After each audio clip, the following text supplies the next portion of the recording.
Okay, I think that's working. Let's double check. Always like to double check. I need to get only one YouTube account. I need to do that.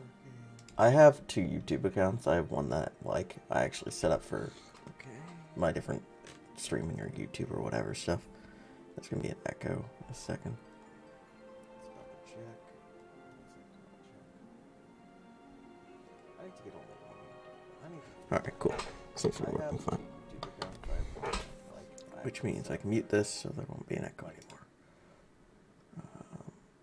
But I'm gonna have to set Final Fantasy 14.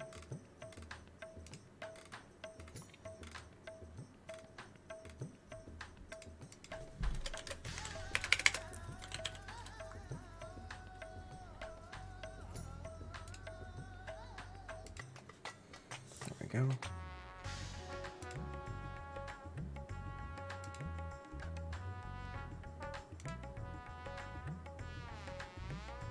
Now if I can just find a way to get back to this. There we go. Alright. Just making sure everything's set up properly. Now I can put on my own music. And none of you can hear it. It's my music. Oh.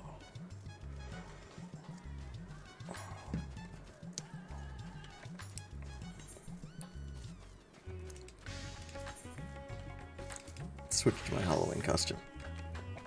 I want to be playing in my Halloween costume because it's almost Halloween. But my warrior's glamour is a bit hard to change because... Lovely. Because my warrior's glamour is... Like, a couple of those pieces are actually equipped and not glamored. So that means it's harder to, like, glamour to spell and then re-dye them and everything if I glamour away from that. Or, I guess glamour to spell, I guess I wouldn't have to re-dye. Unless I don't think I would. Maybe I would. I don't know. I've never checked that if you glamour over some...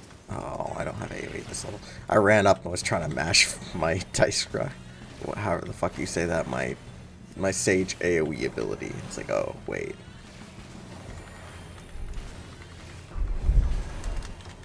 I should probably say hi to the parties and not Eek. But... I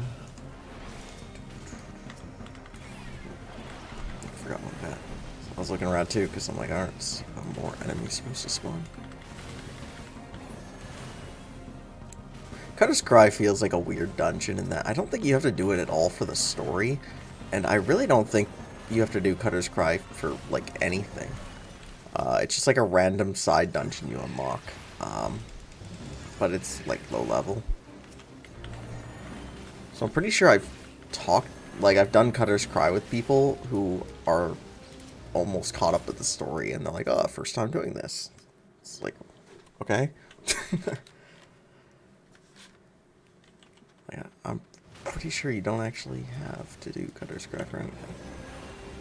Then again, I guess there's a bunch of side dungeons in the higher level that technically you just kind of unlock, and you don't have to do them for the story or anything.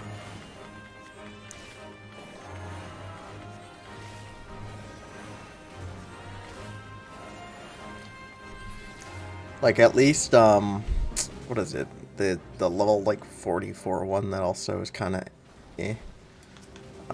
Dismal Darkhold or whatever. I'm pretty sure that one you have to at least do for, Grand Company stuff. I don't think... Well, maybe you do have to do this one for Grand Company, so... I don't actually remember how you unlock Cutter's Cry.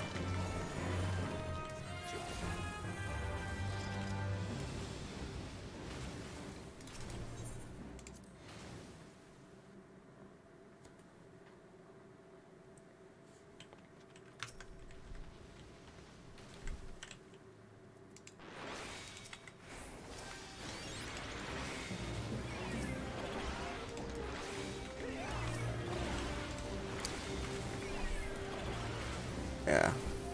So I'm still thinking about what I want to try doing tonight, because I'm planning on turning on the stream, because I don't have raid or anything. It's Halloween weekend too. But I'm probably not doing anything Halloween related, because I don't think I have any like horror games that I want to play.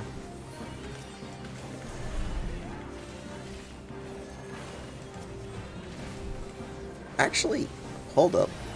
I think I have Dead Space. I might be able to play that. Like Dead Space 1 or 2. Because I haven't played Dead Space, and the thing is, like, most horror games, like Resident Evil or whatever, I'm not interested. I don't care. They don't look particularly fun to me. Those are games that I'd prefer to, like, watch somebody else play. Like, I've seen playthroughs of 7 and Village. And, like, they're fun to watch, but, like, the gameplay doesn't look like something I would particularly enjoy. Not because of the horror element, but like... It's like a weird mentality for me about playing video games, is typically I like playing video games to feel, you know, stronger, powerful. And I feel like in a lot of horror games, though, the goal is to make you feel weak. Because, you know, that's the point. While, like, most other, like, survival-style games, like survival crafting or whatever, the goal is to make you feel weak at the beginning, and then as you keep playing, the goal is to make you feel stronger and stronger. Why am I actually attacking that? I don't need to hit that.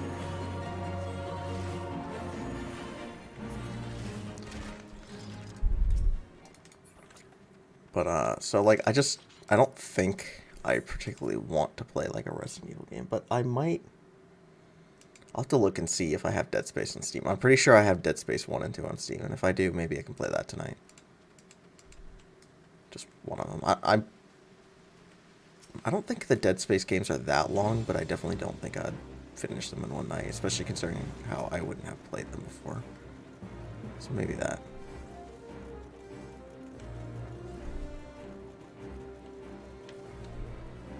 Where is the tank going?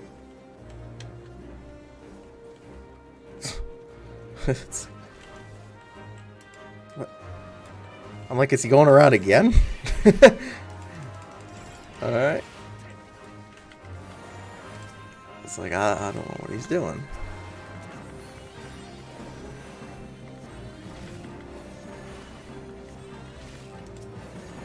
Ugh, this level I don't actually have Otter Skull, so I actually have to GCP heal at some points. Gross.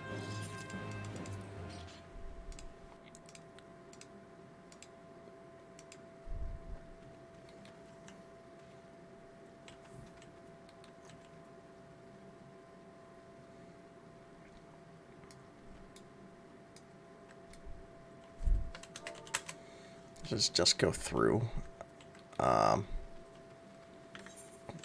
Will he be able to get through, though, if he has all the ads? Or is he just planning on dying and fast joining us? So he's running around. He just wanted to go through. I mean, we can. It's just... Doesn't he die if we do this?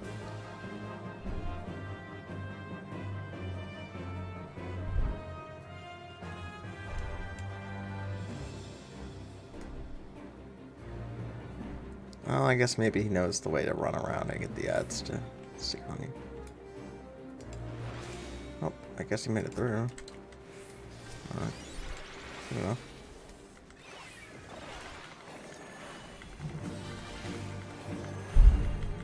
I feel like one of the reasons that you didn't do that before is, yeah, I guess you could, but at least you get some experience out of these guys, in which you really don't need any experience, like, grinding in 14, at least until, like, level 60 or 70 or whatever. If you're just playing through A Realm Reborn,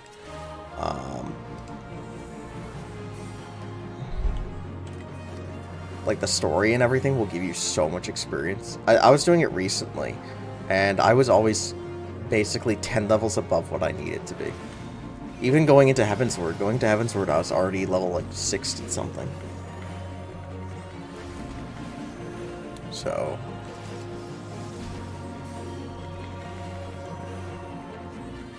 oh, I miss Adder's Call so much. I just want to use this on me. God. I love Sage, but some of these abilities are I have no idea how to pronounce them.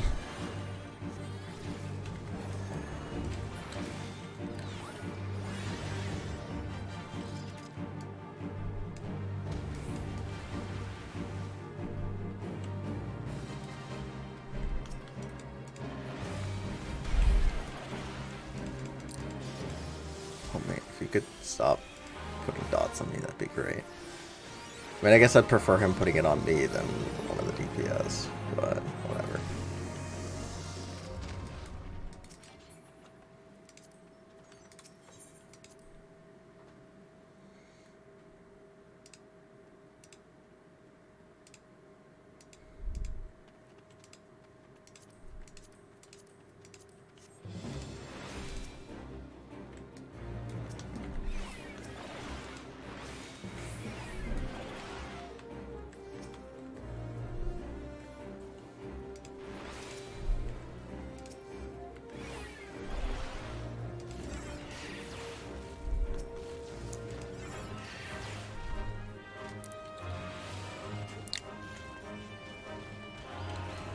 Enjoy the Cutter's Cry OC, which I don't actually know what fucking soundtrack for this dungeon sounds like.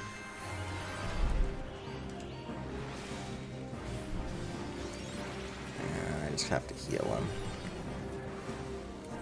My cardio won't heal him enough even with this, if everything's alive and hitting him and he's got the 2 poison stacks.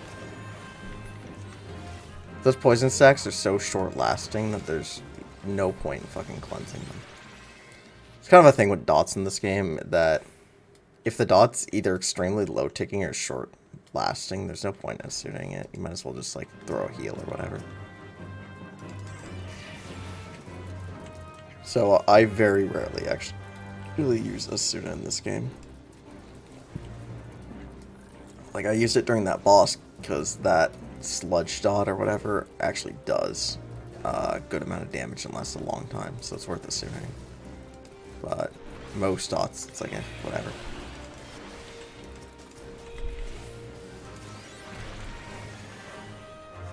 This tank seems to know what he's doing, though. I like him. Which is rare. I don't normally run into a lot of tanks that do a good job in leveling. I feel like tanking and healing in this game need better tutorials. And I feel like DPS in this game probably need like a harder DPS check. That's just something that they have to meet.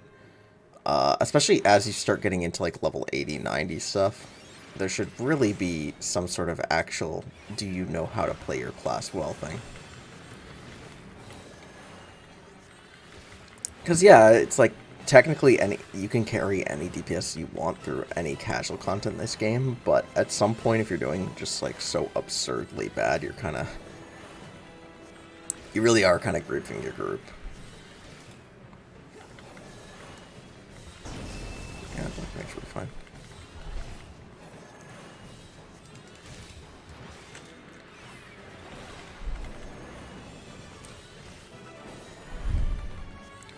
So, I don't know, I feel like they should make harder tutorials than the Hall of the Novice and then make it so they're required to be done at like level 80 or something.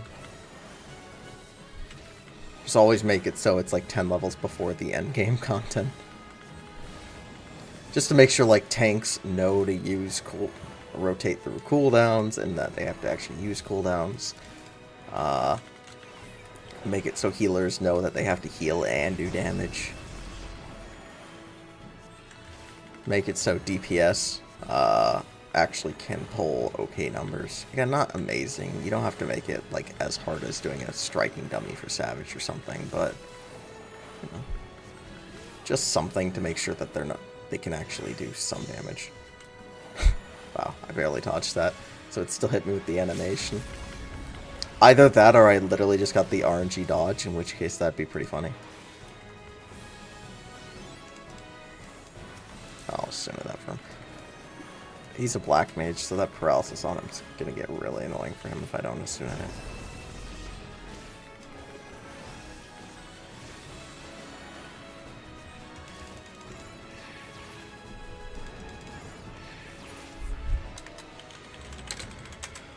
Oh, yes. Alright, cool.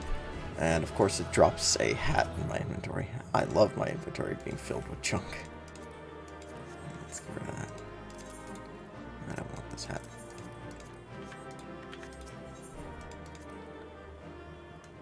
Yeah, I definitely still wish there was a setting that I could just switch that off.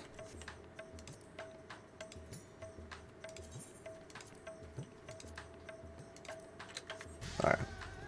Actually, while I wait on... I'm gonna see, do I own Dead Space? I own Dead Space 2. Oh. I own... What is... Hold on, when did Dead Space come out?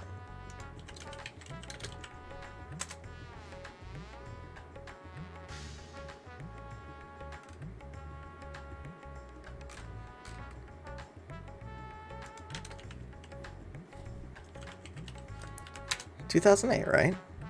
I have a game in my Steam games list that says Dead Space 2008. That's just original Dead Space, right? I think it is. Why would it have the 2008 on it? Is there a different Dead Space? Did it get a remake or something?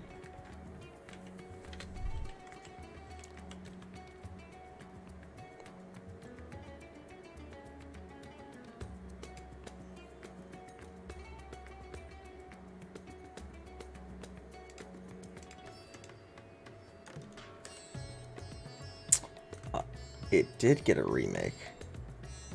Oh, it didn't get a remake. It's getting a remake.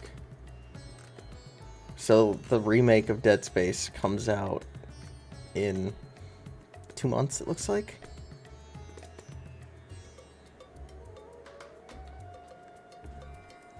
It's kind of interesting that on Steam, the original Dead Space, they renamed to be Dead Space 2008. And the Dead Space that's coming out in a couple months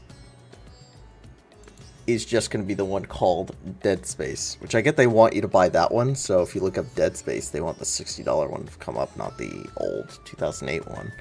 But that feels...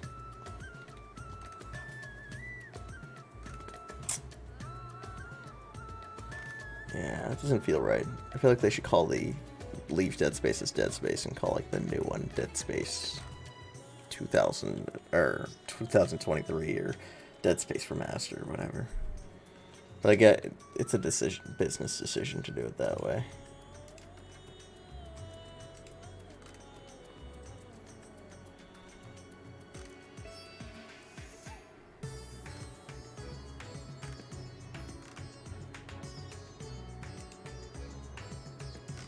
Maybe I'll play that. Maybe I'll hold off and do that Halloween.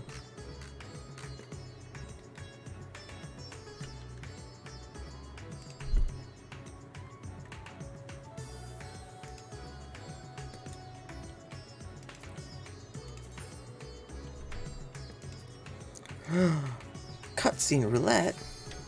Hooray! No, it's not as bad anymore. The cutscenes aren't as long. There's less of them. All I ever hope is that I don't get Ultimate Weapon. If I get Ultimate Weapon, I'll still do it, but Ultimate Weapon in the new main scenario roulette is so boring. They really need to do something about this Ultimate Weapon fight. It's so long and just tedious and boring. Most of the fight, all you're doing is just straight up hitting the boss, and then there's 2 times in the fight where the mechanic is literally that you can't hit the boss. Like the jail, all that means is you have to stand still and watch the animations play out. Same with the shield, the Garuda shield. You just have to stand still and watch the animations play out. Which, like, would be fine if you could melt the boss when you're outside of that. But the problem is, outside of that, the mechanics aren't particularly interesting. It's just like a room light damage or whatever. And he takes a long time to kill. Ah, fucking Ultimate Weapon. Alright, well, at least now I can show what I'm talking about.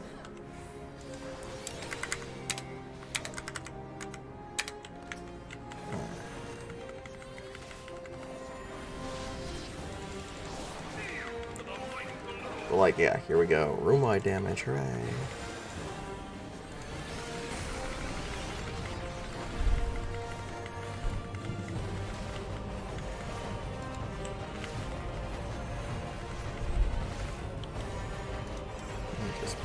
worldwide damage. Hooray! But this isn't just ordinary worldwide damage, it's proximity damage.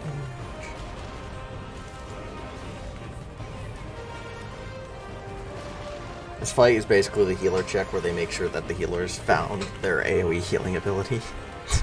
That's it. Other than that, like, these AoEs, it would be fine if more mechanics were just kind of like that, but, like, now we're going to go a while of just kind of hitting them. Like, all this downtime where there's no mechanics going on, I think they should have gotten rid of effectively.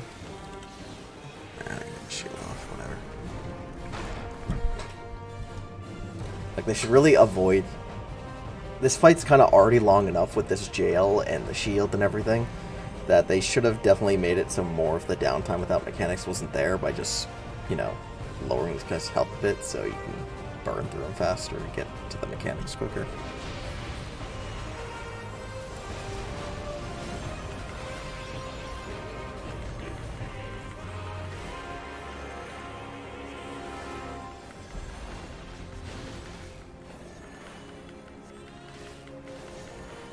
Or maybe, you know, do a meteor. Have only one person get jailed or something, I don't know.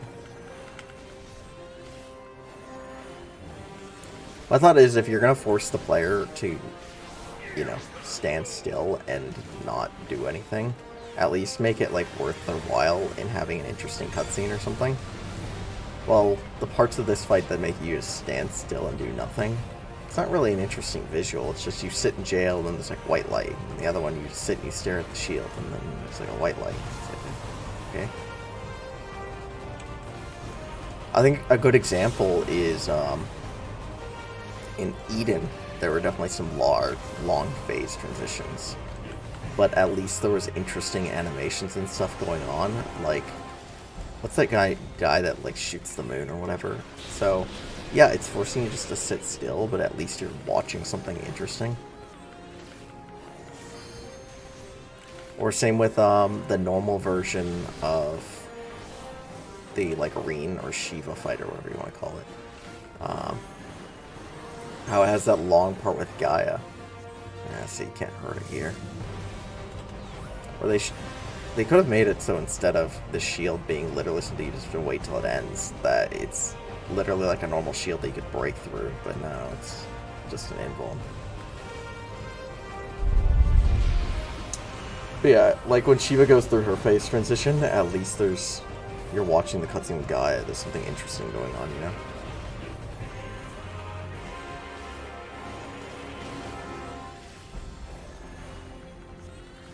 I feel like with the cutscene between this guy's two phases, the fight already kind of has enough downtime for the player that you don't need to give more downtime in this first part.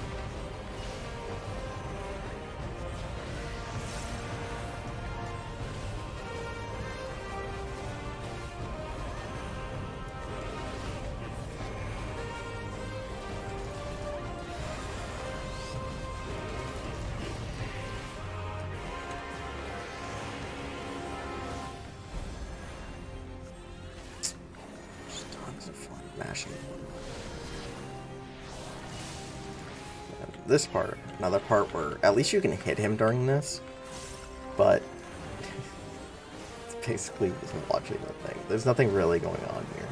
This is all going to get cancelled or whatever.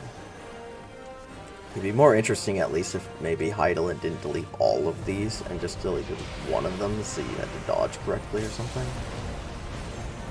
That'd be something.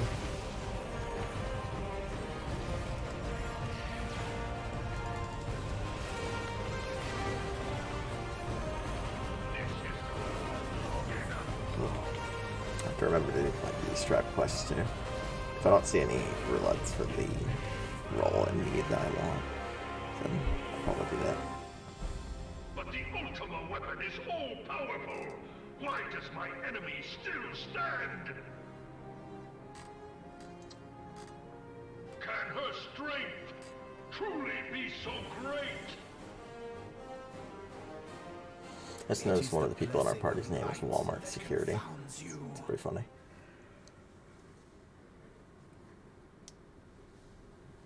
La Habrea. Goddamn ultimate weapons making havoc in this goddamn Walmart. Your foe acts under the protection Son of of the a crystal bitch. she bears. So, this is what empowers her. Beyond mortal limits. If you are to prevail, the hammer of darkness must needs be brought to bear upon the shield of light. I know what I'll do tonight. I'll reinstall Warhammer 3 into a Trutch Craven Tail Storm Vermin only campaign. Because I obviously hate myself. Sounds horrible. I'll probably do it at some point though, just because I hate myself. The heart of I did that, I didn't fully hate myself when I did it in Warhammer 2, because I basically cheated and was like, well, I'm just going to use all units that come from, like, the Storm Vermin build chain, which clan rats are terrible, so it's not like I recruited them, so I just did recruit Storm Vermin, basically, but I also allowed myself to use chieftains, so chieftains are good, especially if you doomstack them. a spell without parallel. So I just ran around confederating other Skaven legendary lords and giving them chieftain doomstacks. I sought the life force of the primals for no other reason. And as it turns out, most Skaven legendary lords with the chieftain doomstack is really good. Lies within its now beating heart. La Habrea. Honestly, it seems like Trutch Craventail would be really good for a doomstack like that too, just because No more than was necessary. he naturally has regeneration. For my god to be reborn. Snitch is still probably the best chieftain doomstack though, because Snitch has crazy high like melee stats anyways. Like he's a really good melee fighter. The issue is Snitch is really squishy, so you give him a chieftain doomstack so he has 95% ward save or whatever. Then you just give him a, or he only needs 90. You get him to 90, 90's the cap. And then you throw in like a plague priest with him, and then you just have Snitch go run and fight everything. The chieftains are just there for moral support. Shall tremble. Unleash Ultima. The only thing Snitch struggles with is like if he's getting cycle charged, large monsters or anything knock him around, because he is tiny, so he's easy at getting knocked around. So that's the only thing he really struggles with, is if there's a bunch of enemies that just keep knocking him around. But that's what all the chieftains are for. Because, yeah, Snitch can go win most battles on his own, and the Plague Priest can also just help with some magic. But if you ever do have anything Snitch still can handle, you send in the 18 chieftains. Because most of the battles that you get in, the 18 chieftains could win on their own, too. They don't need Snitch. Oh, Heidelin, it seems the task of keeping your champion alive has exhausted what strength you had left. This warrior has the Byakuo axe, and that axe is fucking sexy. I like that axe. I have it too. I don't typically use it, especially now, because I'm using the new raid axe. The rest But I do like that Byakuo axe a lot. It's very nice. We will speak later, Ascian. I thought it was funny. Somebody was showing me recently. I was looking at the ultimate weapons for DSR, and they're kind of meh. They don't look particularly enticing. They're basically just the Thornton weapons, but with a new Let us find effects the on them, answer together. which is fine, but I don't know. It's not super impressive to me.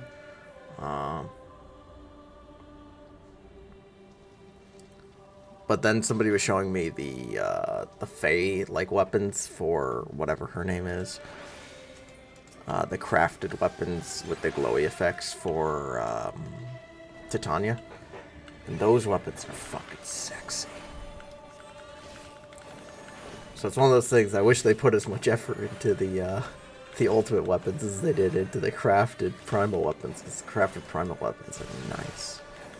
I feel like the ultimate weapon should really be like over the top, showy, offy weapons. And I feel like the DSR ones are, they're not that show-offy. Because I feel like that's the biggest reason you run around with an ultimate weapon, is it's mainly just for the glamour in most ultimate weapons at this point. To show off like, haha, I've done it, I have this. So they should just be really flashy. You know, the same concept of why somebody might drive around fucking a gold Lamborghini or something. They're just trying to show off that they have the money to have it. Or like, they can have this thing.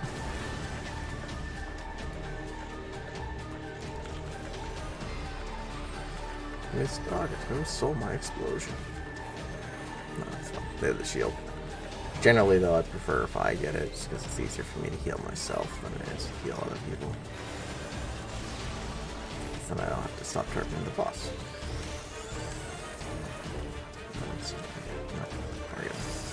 That's a really fat AoE, so you can't just like step to the side. You have to get all the way like to the side of the hitbox.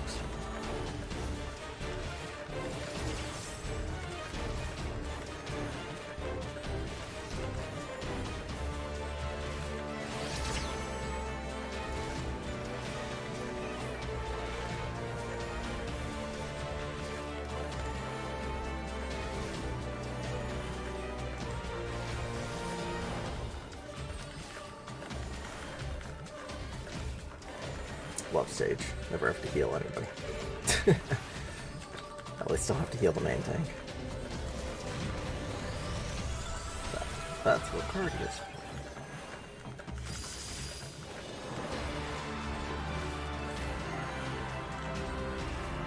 Yeah, give people some space. It's actually kind of funny. Something I noticed with a lot of people in this game is when you get personal AoEs, they act like you can't overlap them. Like a lot of people will try to get it so they have basically their full personal AoE space in which nobody's other AoE is in it at all. And that's not the case at all. You just have to make sure that the other player isn't in your AoE and you're not in theirs. You can overlap the AoEs as much as you want. But it is funny, it's something I see a lot of people do. It's like try to avoid overlapping personal AoEs with other players. It's like, you don't need to space out that much, it's fine.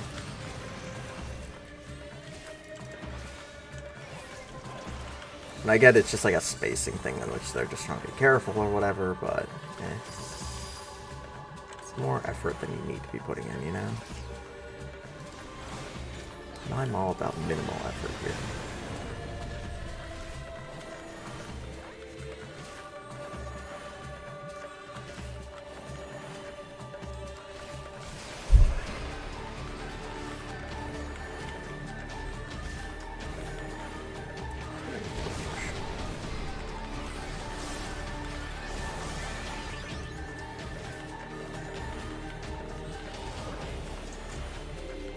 Right, here's the part where I just press 1 for the rest of the fight.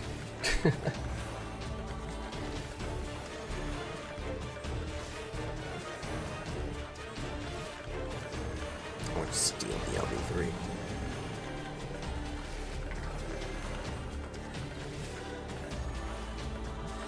I'm kind of curious how long you would actually have to wait to wipe to this. Because I'm pretty sure as the Ultima gauge keeps filling up, it seems like it starts slowing down as it gets closer. Final Fantasy does this at some points with different gauges to basically apply more strain. Like, what is it in Elidibus or whatever? I think it is, where you have to, like, mash the... you have to mash the, like, button to live. The quick active time maneuver or whatever. And there's that like 30-second gauge that keeps decreasing, and if the gauge hits 0, you wipe the entire group. Like, you don't just die yourself, you kill everybody.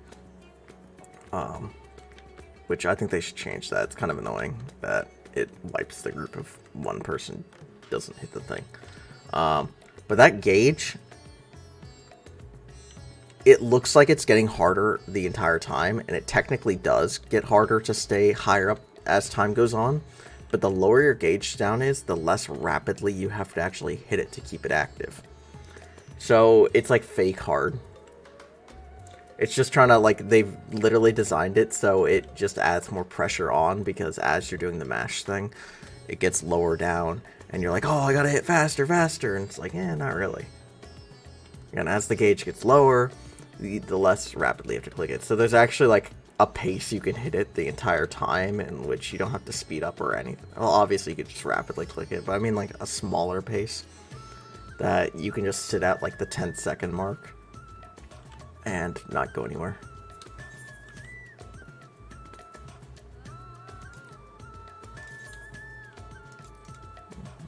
Sure, we can do it. Let's get something good. I'm trying to think if there's any level 90 dungeons I actually don't like. I don't know. I think this expansion, I like all the dungeons so far. If I had to say any dungeon that was my least favorite of the level 90 so far, it would probably be like the Thavnerian one in Expert Roulette right now. But I by no means hate that one or anything. It's just if I had to pick a least favorite.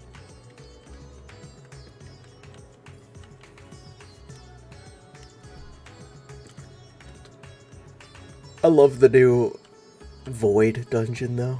That one's really cool. And even the new Void dungeon, I normally hate boss fights that aren't real boss fights. They're just ad rushes or whatever. But I actually kind of like that one. I definitely prefer actual boss fights to it. But as far as ad fights go, not bad.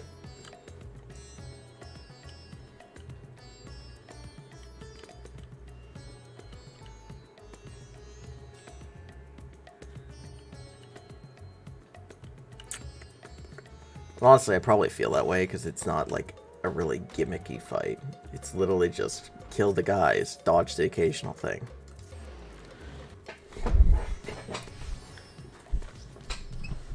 I feel like a lot of kind of more ad-esque fights feel kind of gimmicky, and it makes them kind of I'm still waiting for them to add in a savage ad fight.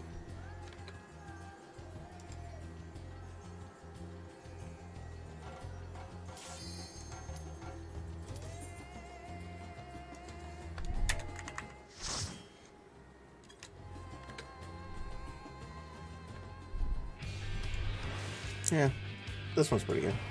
I like Smileton more than this one, but this one's pretty good. I'm trying to think, what dungeons are in level 90? There's Smileton, this one, the Median Apocalypse one. Is that it right now? Is there any more dungeons in level 90 Roulette?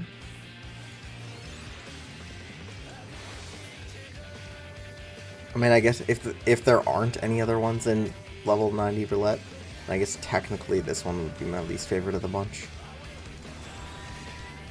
Despite the fact that this one has the most banger soundtrack.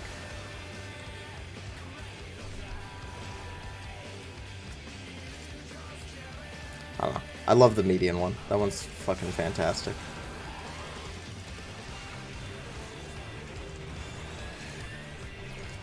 Why is the summoner taking so much damage? Oh, they're tanking one of the things.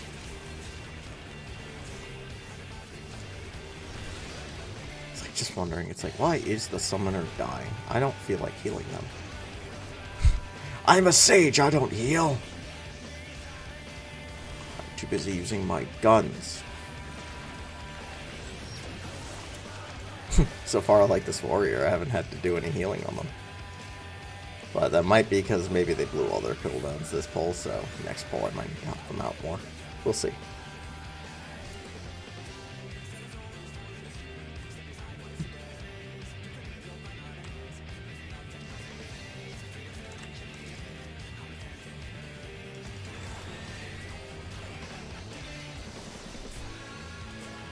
I haven't played in a while. Monster to Rise. I'm gonna do that. If I do that, I might want to see a cell rush around and wants to do it.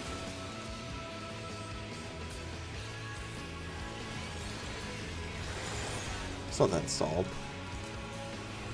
Well, it's Monster Game, so it's pretty easy for me to be like, yep, I want to keep this installed. Never know. I haven't played it in a long while. I have kept a small eye on the controversies around it, though, because I know a lot of people got mad because they added a bunch of weapon glamours to the cash shop, which I understand people getting mad about that. The thing is, for like Monster Hunter Rise and Monster Hunter games in general, I have the same mentality I have about weapons in 14. In that, a lot of the time you run certain weapons, in my mind, is it's kind of a show-offy thing of, look what I've done, look what I have. And then, yeah, there's some that are just, they look so cool that you might as well glamour it just for the aesthetics. But a lot of times in my mind, it's like, hey, this is a savage weapon. I've done this savage thing. Haha, not on boo-boo. Look how great I am.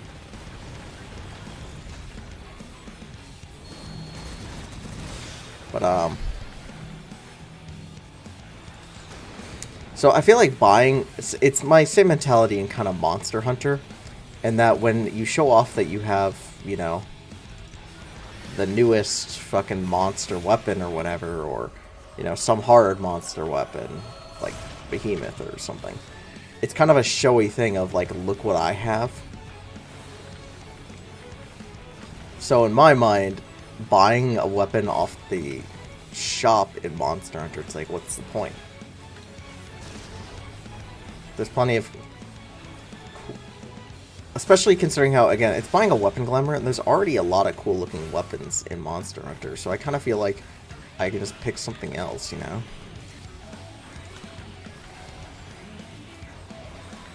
I don't know how big of an AoE that is. It might actually be single target.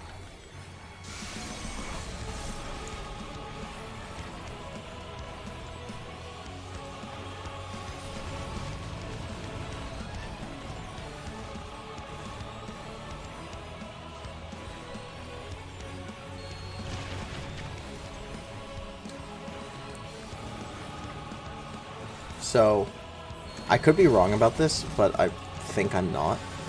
This is a trend that... Why? The fucking summoner is trying to murder the tank. Also, yeah, I'm not gonna run away from that missile. I don't care if it touches me. The boss is basically dead. As soon as the boss dies, you lose all the vulnerability stacks anyways, so... As long as you're gonna live until the boss dies, you can take all the vulnerability stacks you want.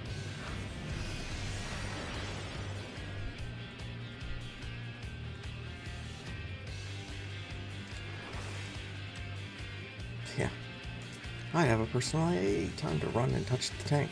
Even the tank was trying to run away from that player of like, what the fuck are you doing? Get away from me. Which, you know, that's just kind of the tank to do, because the tank would live that, so the tank's not the one in danger. I mean, he's a warrior. There's really very little that in a dungeon can one-shot a warrior. Like, the warrior has to have a lot of vulnerability stacks in order to get one shot. Even getting... The warrior could get hit by like 3 or 4 of those, and they'd probably still live if they didn't have any vulnerabilities going into it.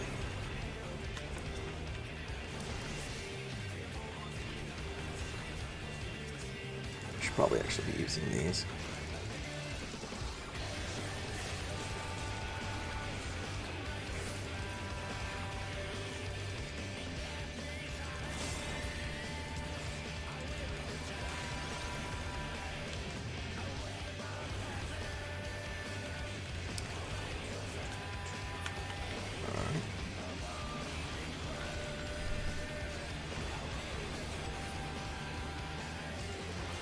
Another one that I'm going to keep opening all the chests and everything if nobody else does, because yeah, it can drop materia, and free materia is good. I'll take all the free materia I can get, like my materia. Always have to get ready for next year, pentamelding.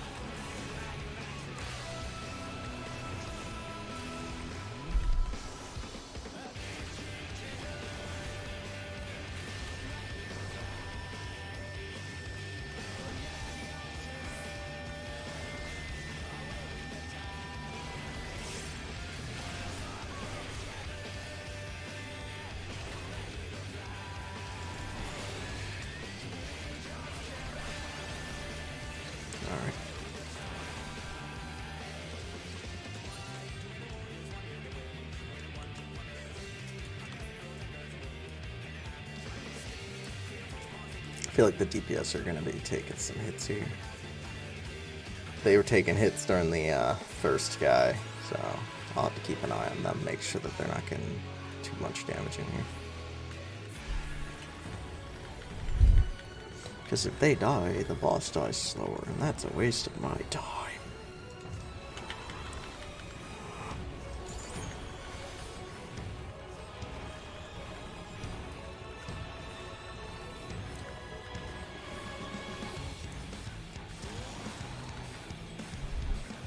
Yeah. Sage is great for this. You don't have to pay attention to the dashes at all. You just Icarus whenever it's over. And yeah. Yeah. Look, some vulnerabilities, people getting hit by stuff.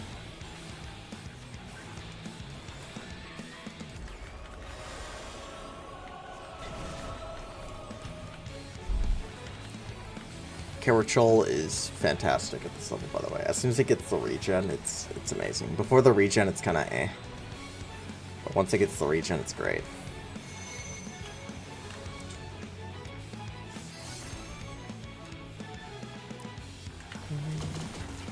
Yeah, a lot of people have a misunderstanding of that mechanic, and that they think you have to go and line up with your number. That's not true at all. You should let the melee stay in melee. Because it just shoots a line from your number to you, so you can let the melee stay in melee as long as ranged, like, fan out to the sides and get further away. It's like there, the summoner was standing in a melee spot before, so I just knew that if I fanned off to the side, then it'd be fine. I think I'm already at the safe spot. Yeah. Nah, it's too slow. I was like, I could rescue the guy, but I was a bit slow on it.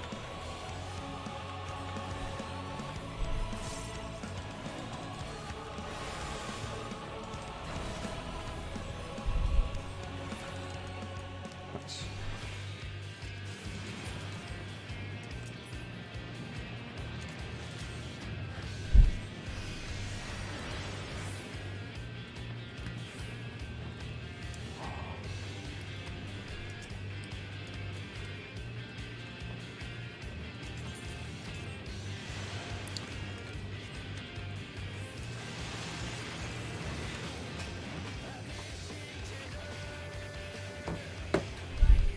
Dude, it's only 2 o'clock. It's so weird.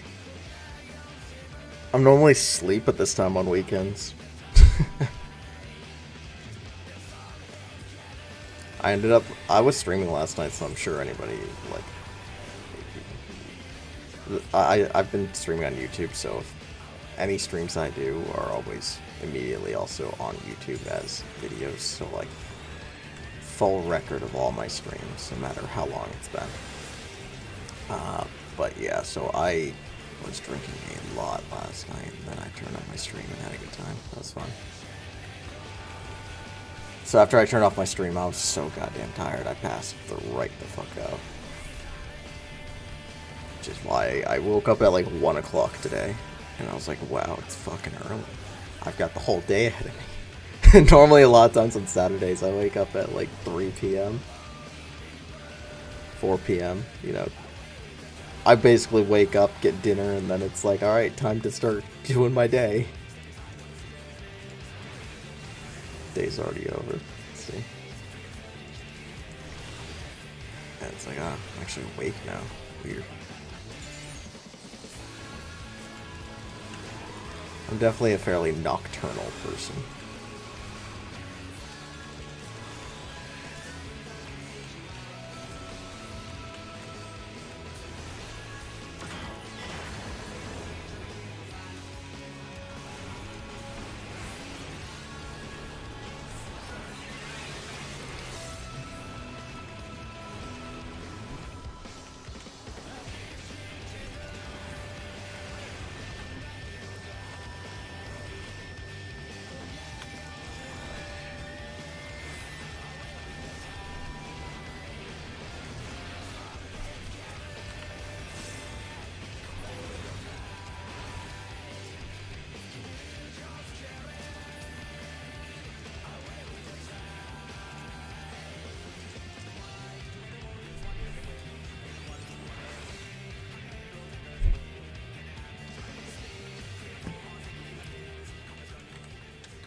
We clearly need more summoners to this party.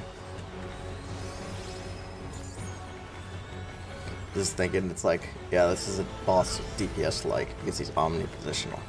It's like, we don't have any melee DPS, we just have casters, so they don't care.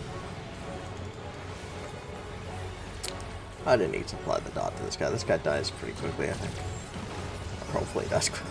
If he doesn't die in time, he just explodes, so hopefully, like, hello, are we gonna DPS help?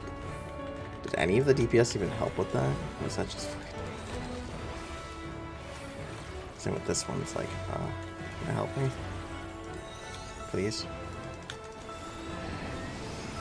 Honestly, that rescue is less of like, hey, I want to help you dodge the mechanic, and more of like, hey, can you hit this dragon?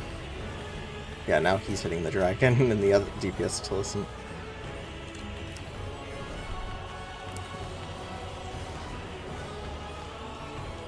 It's like, you don't have to kill it immediately, but if you don't kill it before the explosion goes off, then that just does a lot of damage to everybody in a vulnerability stack. It's like, can we not do that?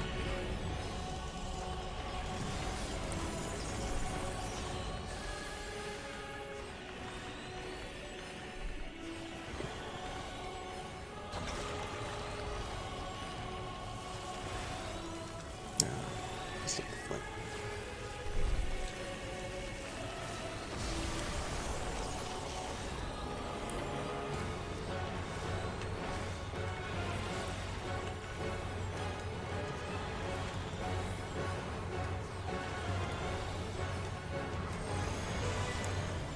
Alright, going backwards. Always prefer forwards, but it's fun to do. Yeah, backwards is easy for this one.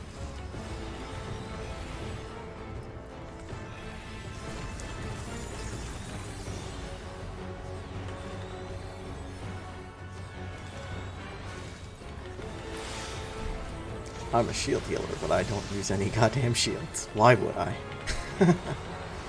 No, but like, I'm not gonna cast any of my shields. That's a GCD. All the other off GCD stuff I have does just fine. No point using a GCD heal if you don't need to.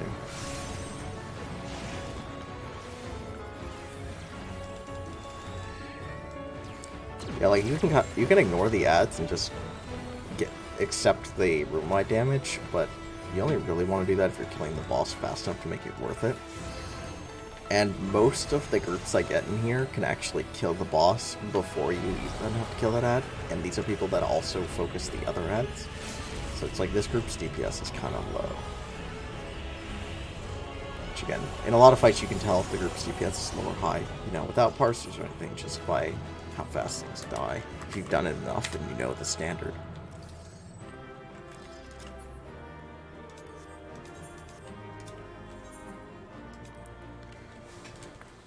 Alright, we out.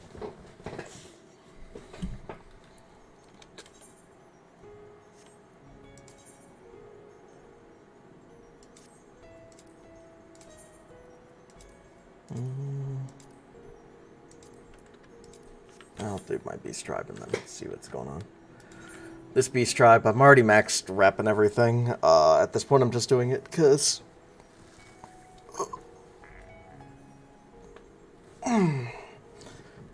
then you can trade in the favor tokens, whatever they're called, for materia.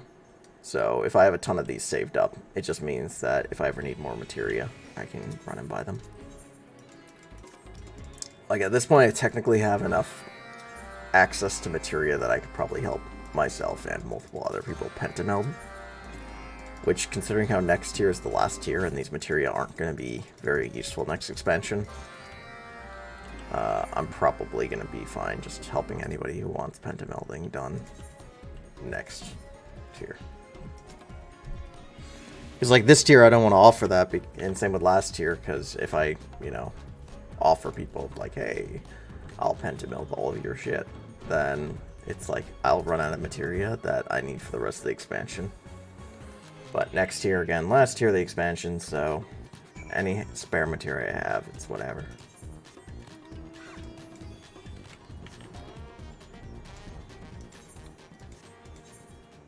I feel like I grabbed the boring food for the hippo. I grabbed the hay, but I feel like if I was nicer to the hippo, I would have given some fruits or something. I just feel like an equivalent amount of hay as an equivalent amount of fruit, right? Like, I'd rather have the fruit, and I feel like the fruit's more filling and nutritious and all that than a bunch of hay. But, I don't know. Maybe the hippo just needs some carbs.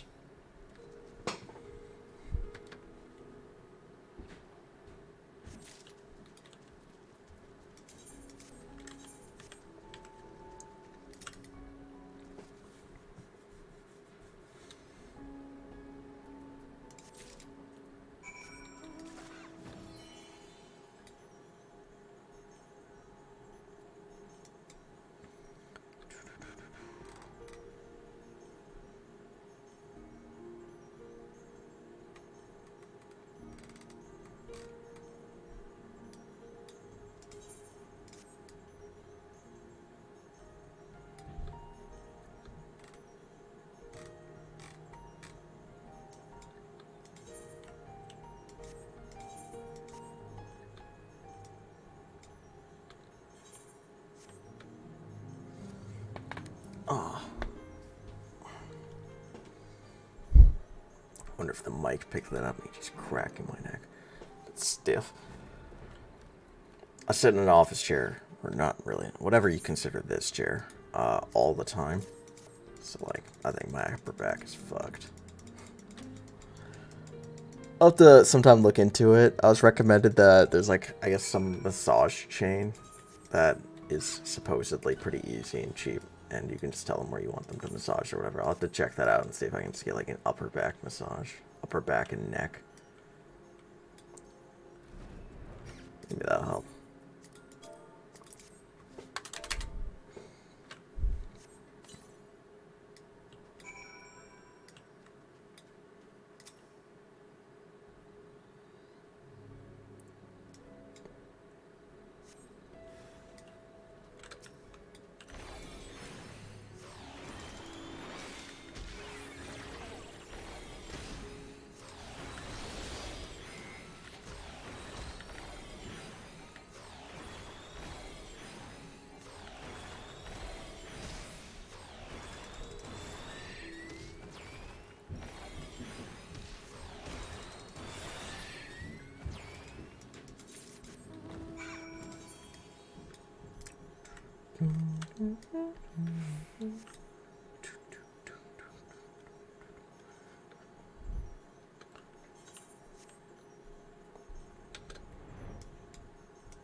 Let's see what the roulette's looking like.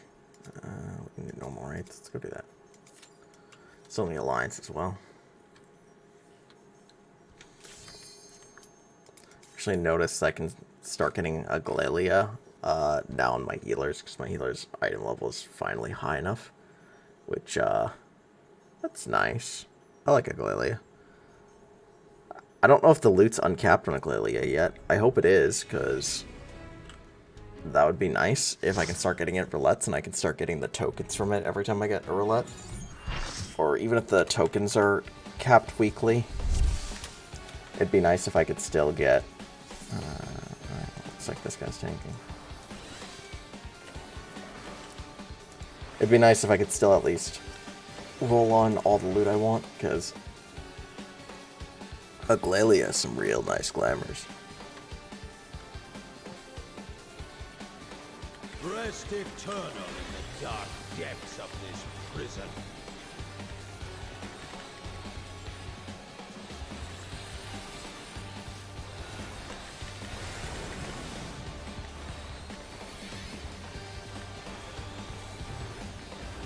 From fulgent flame my servants rise.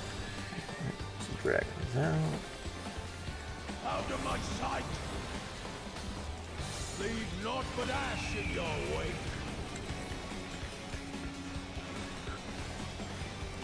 Let seep sorrow into your heart. At this point, I've done the savage version of this fight so much that it's fucking second nature. A lot of these mechanics. I'm tired of this farce.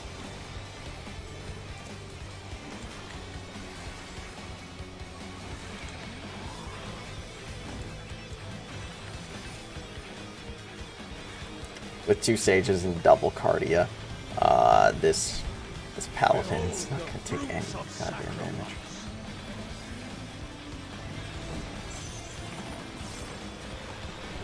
Even though it looks like the other paladin should be the one tanking it. Looks like the other paladin's the better geared one. You will know my rage.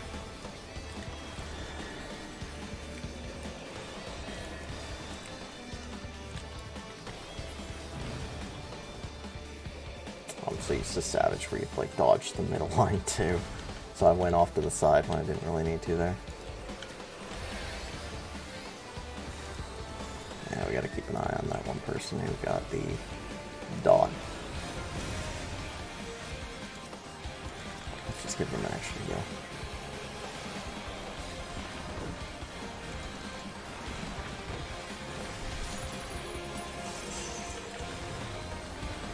Perish in flame's embrace.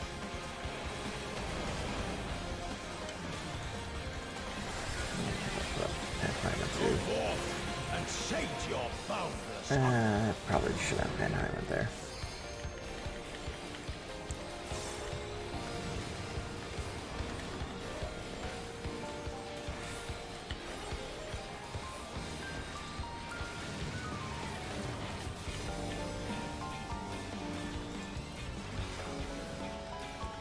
From fulgent flame my servants rise. In. Let's seek Richard sorrow is living into on the your edge. heart. Just deciding if he wants to be in or out. He's not sure.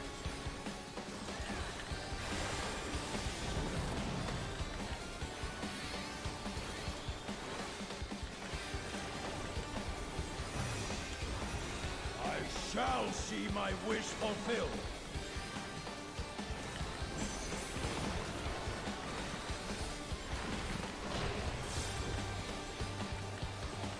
You are prey to be consumed.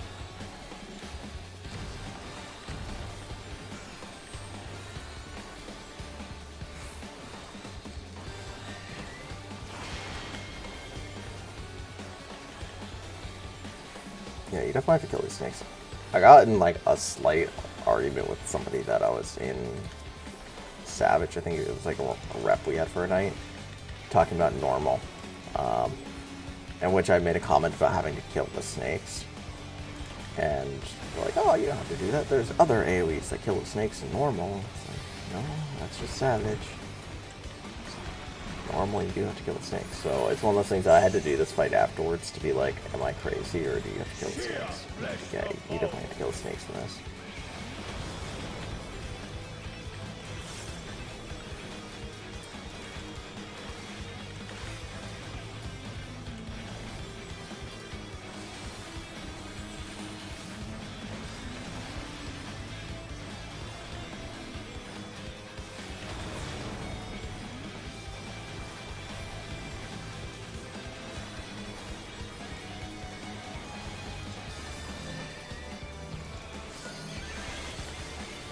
Yeah, doesn't matter if you get hit by one, it's just you don't want to get Venn diagrammed.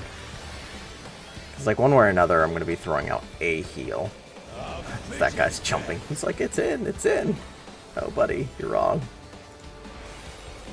Yeah. Doesn't matter if you get hit by like one AoE. Because, again, I'm going to have to throw out an AoE heal anyways, so it's fine.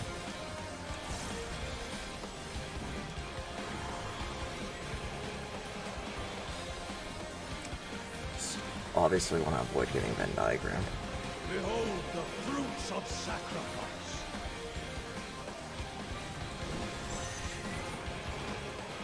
I'm so used to Savage where this knocks you back, so I keep thinking, oh, I gotta knock back. It's like, no.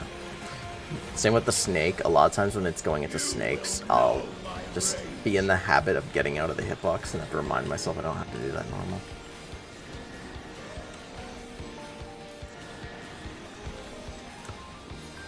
Alright.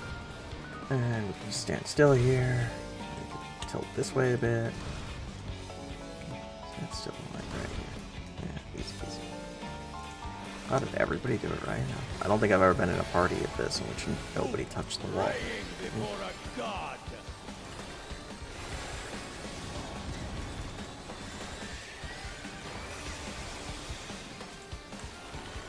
at all the regens. Shield healing my ass.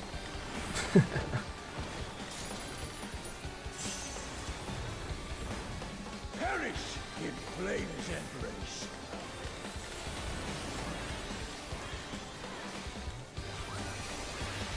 I really didn't put up the shield there, but whatever. Your boundless hunger.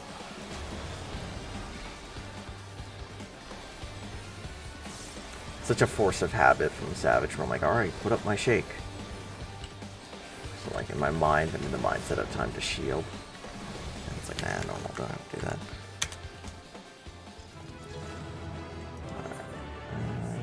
Yeah, sure, seal it. Great. Good on you, buddy. I'm sure you did the thing. I don't care about any of that stuff. It's just a minion, I don't care. Already have the minion. Most minions, they've made it so you can't just like take them and sell them. Which I'm completely fine with that. I prefer just letting everybody get the minions over time than, you know, making it so people could always roll on them, just cram them on market ports.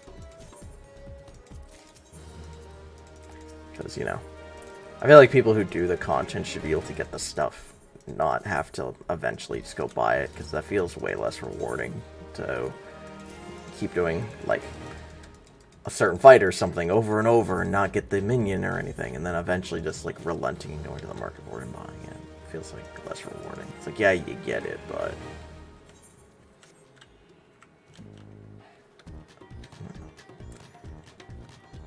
I guess it's my mindset about a lot of things in this game. The value in it is how you got it. Like, it's a reward for doing something. So, like, things you just buy aren't as valuable because, you know, you don't have to do much to get it.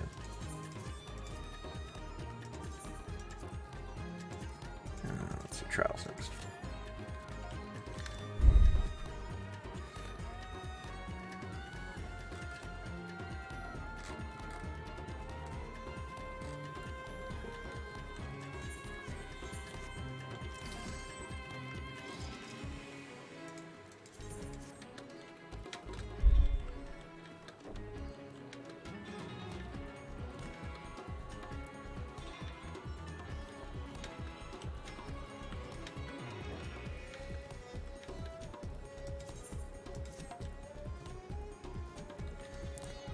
I guess I can start heading over to do my mining quests instead of just waiting on queues.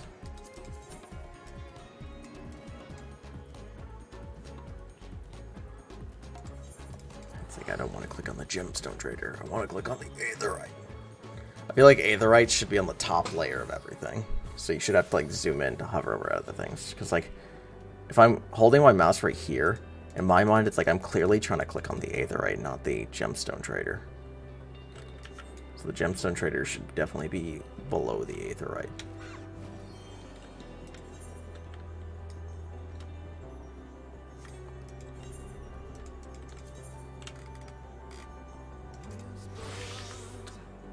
Yeah, my miner's level 89. Actually, can I buy some mining stuff?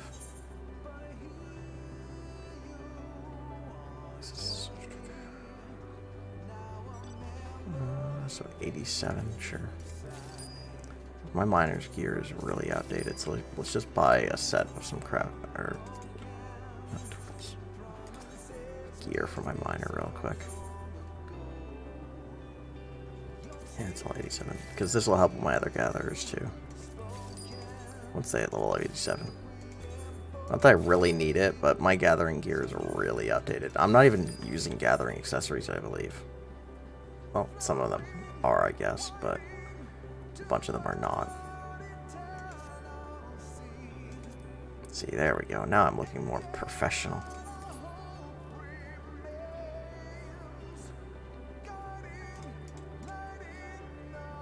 Oh, it's undeniable. It's actually kind of a neat set. I like that.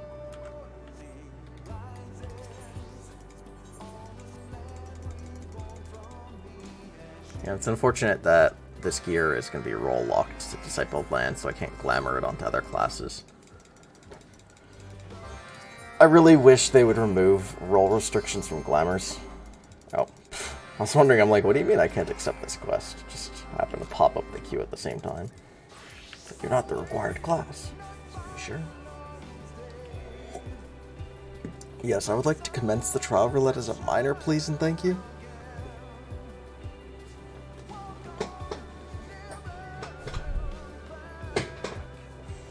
Oh, I don't see the issue.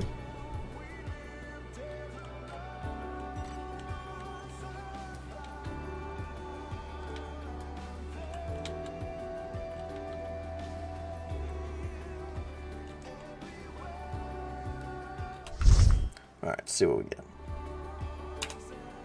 Something good. Eh, it's okay. I feel like I'd like this one more if it was like level 60 or 70. These mid-level trials are always kind of weird, trying to figure out what I have access to. For healers, it's a little bit less of a deal, because it's not like it's affecting most of my DPS rotation. It's just affecting some of my healing tools. But if I'm playing like a DPS and I get 64, it typically means the rotation's going to be weird because I'm missing stuff from that expansion. It's kind of the same thing with leveling dungeons when it puts you in like a level, you know, 55 dungeon. It's like, okay, what the fuck do I have access to at this level? Especially considering how a lot of classes actually round out a lot more around 60. Like they get more of their core in at 60. Most classes... Oh my god. He's dying fucking fast. What the fuck? Which I guess I'll put Cardi on him, but like, why the fuck is he dying so quickly?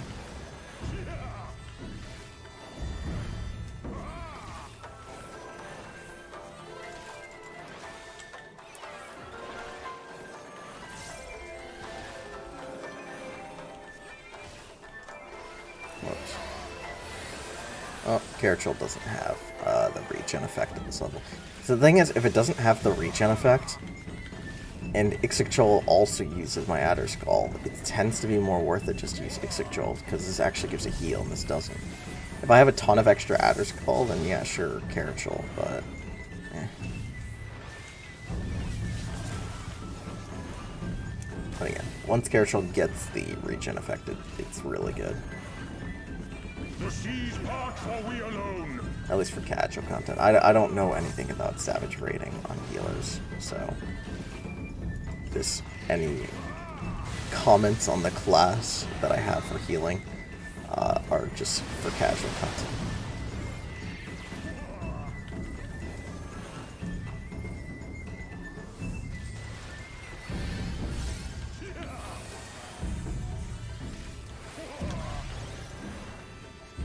Yeah, this tank's taking a lot of damage.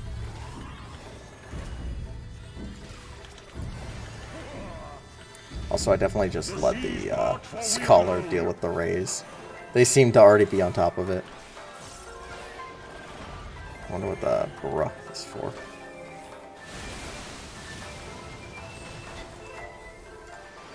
I'm gonna do this and then just Pepsi it. Pepsi dodge. Oh, wait. Did my shield crack? And that means I didn't get the Pepsi. Or does Galvanize override my shields? No, right? God damn, why is... Oh, he's standing in AoEs. Dude. Come on. I was wondering, I'm like, why is this guy taking so much damage? It's like, come on, bro. Like, that's a fucking long animation cast. It's funny, a lot of people seem to have... I don't know, I'm not inside. I need to not do that. It's actually kind of funny. I see this mentality in a lot of starter tanks that, oh, I'm tanky so I can stand and stuff. It's fine. Like, I'll live. It's actually the complete opposite mentality. As a tank, it's, in my mind, the most important that you don't stand in things. Because as a tank, your role is basically mitigating damage as much as you can. Reducing how much damage everybody takes.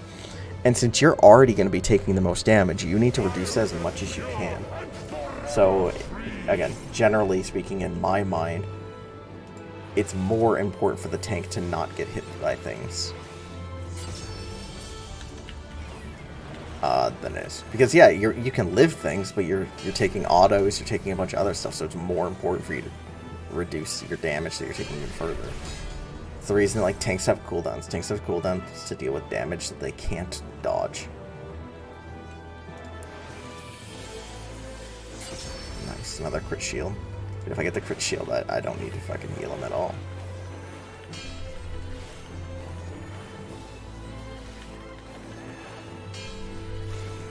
Good thing this other scholar is actually shielding, because I'm certainly not for that. I had the extra out of skull, so yeah, it wasn't worth it. I think it came up late.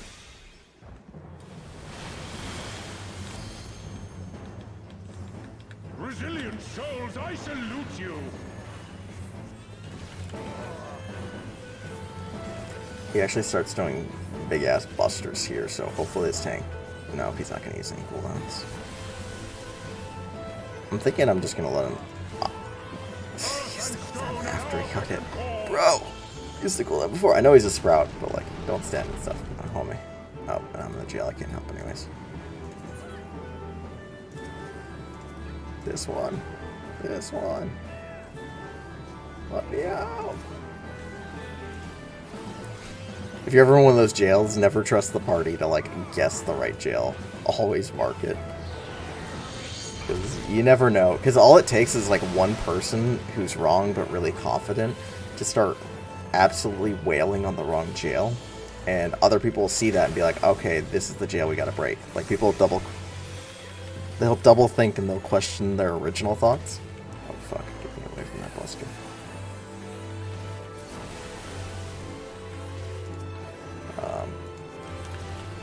So it's definitely one of those things that you should always mark the jail.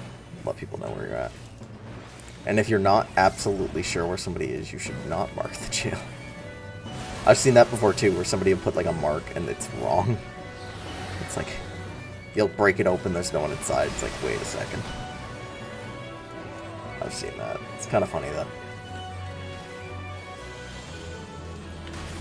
I don't know why I keep doing that. I'm doing that late. I should. Well, it was multi-hit, so I guess it applied to the second one. I'll just put a shield now, just in case people get hit by the clouds. Oh, yeah, he actually dodged that one. Nice. Alright, looks like he's actually trying to dodge them now.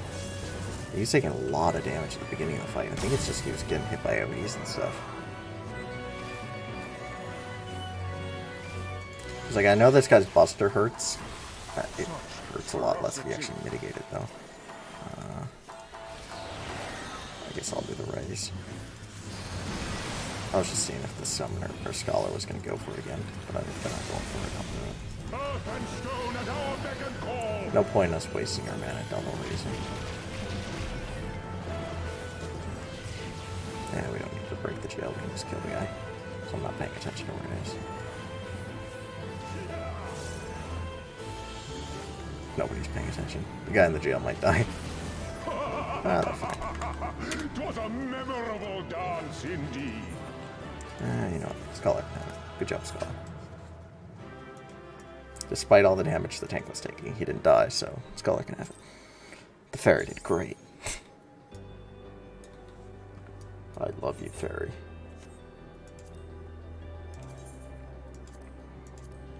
Leveling. Do alliance.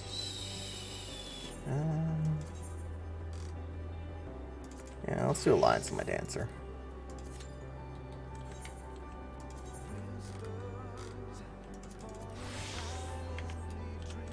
Also prepare for spoilers on the minor quest if you haven't. If you're trying to avoid it being spoiled to you. I spoiled this to a friend because I know he doesn't have any minors, like gatherers at all leveled. So it's one of those things that, like, even if he is going to get to this quest, it'd be a long time. And I obviously asked if I could spoil it before I did. Because I wanted to talk about the fact that I liked this quest line.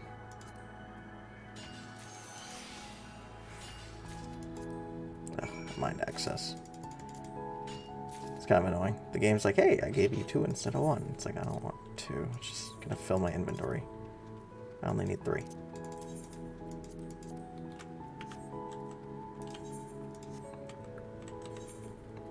Nah, I bought a whole bunch of new stuff, so... Parrot. which it's like, oh, why would you repair gear? It's at 99%. Why would you repair it, right? Repairing gear in this game, if you can do it as a crafter, you repair it by plus 100%, and it can go above 100%. So if you go to a vendor and repair, you pay to repair it to 100%, and then if you do any content, it's going to go below 100% then, and you'll have to go, and you can go to a vendor, repair it back to 100%. But as a crafter, if it's at 99%, repair it to 100, it repairs it to 199%. So you get the full value of the repair no matter what. So if I repair it when it's at 99, I'm not losing any value on the repair, and it just means that it'll have a really long time before it needs to be repaired again. Especially on my crafters and gatherers, who I don't play very often.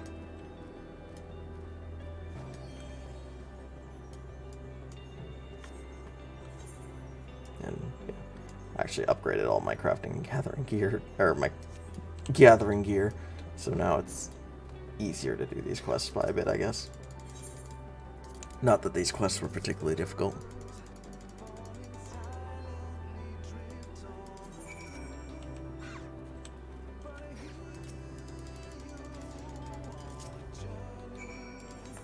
My favorite mount. Oh, I really like this mount. I am looking forward to getting my own.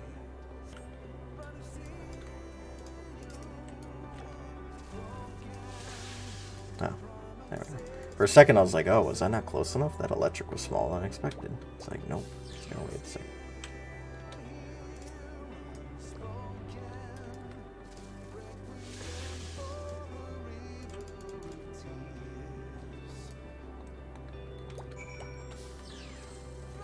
Yeah, I like the mount active ability too. We should actually dealt damage, but it's basically just aesthetic. If I go run and try and hit things with this, it's not going to do anything.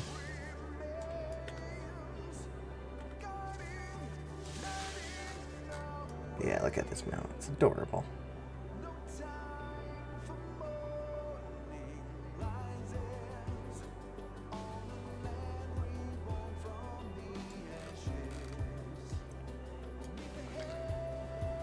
Also, I think the music on this mount's pretty decent. I don't remember exactly which zone's music it is.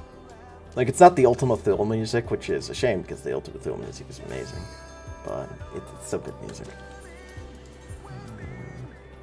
So let's land before I do this, because I'm on a like quest mount. Sometimes it will drop you in kind of weird places if you enter into content on a quest mount. When it spits you back out, you won't be on the quest mount typically, so it can spit you out in some unconventional spots that might be pretty far away. Like, I think a lot of times it'll spit you back out where you picked up the mount. But considering how I want to, you know, talk to this person, I don't want to go back all the way over there.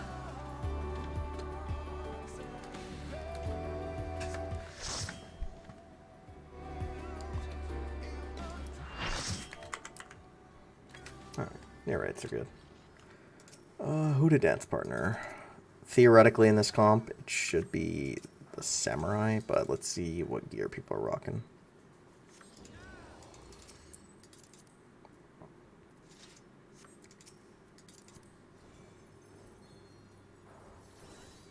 Okay, that guy's got some 610. Oh, he's got some 630s. Maybe the black mage will be the best here.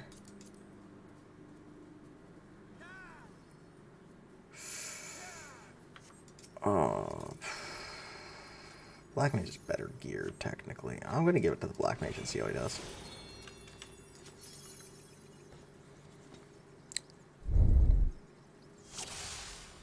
I don't actually have a parser going, so by see how it does, I literally basically just mean if he's not dying to shit, then I'll probably leave it on him. If he starts dying to stuff, or if he's noticeably underperforming, I'll give it to the samurai.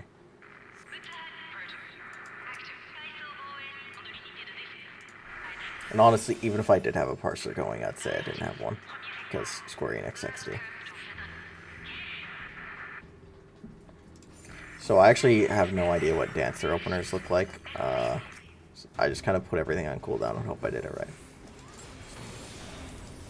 I should have flourished before I went into this, whatever.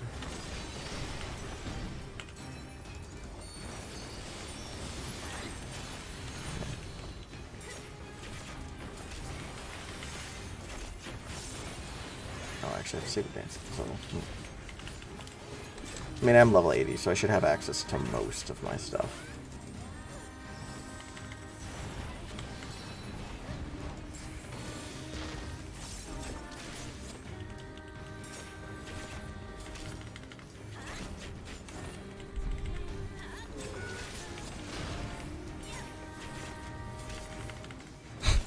I won't admit how I know this, but I'm almost confident that the Black Mage is the best DPS here. So, dance partnering him seems to have been the right move.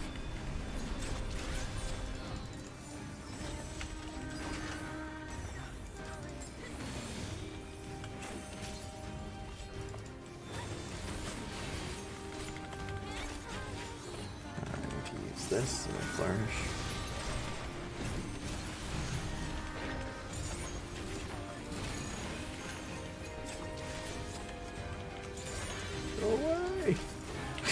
Chased around by the lasers. Leave me alone.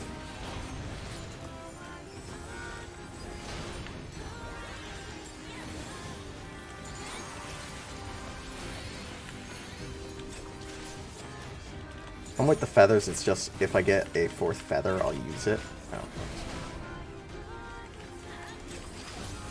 Oh. Until basically prepping for my devilment. I'm saving all my other feathers for when I have the higher crit rate. I think that's right on Dancer, but I'm not familiar. I don't know what Saber Dance I should do. I normally just, if I'm getting close to capping, I'll use it. But I don't know the exact number that's best for that. And I think it depends on how close you are to your devilment, which I have right now, I should be using instead of just talking about it.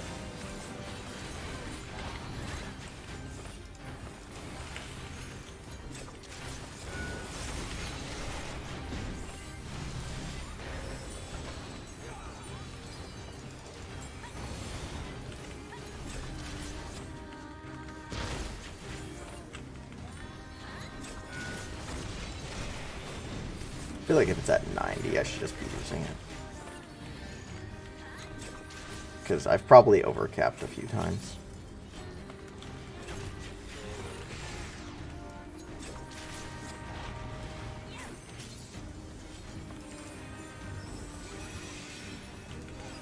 Alright, I think I should be good here. Yeah. That time I dodged it.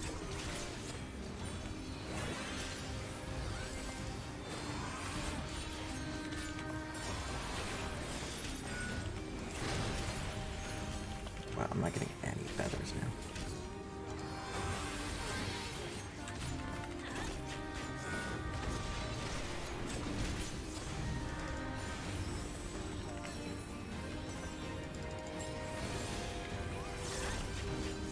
Whenever I play Reaper, I always hate getting double Reaper, because then Arcane Circles, since they don't stack, they just override each other.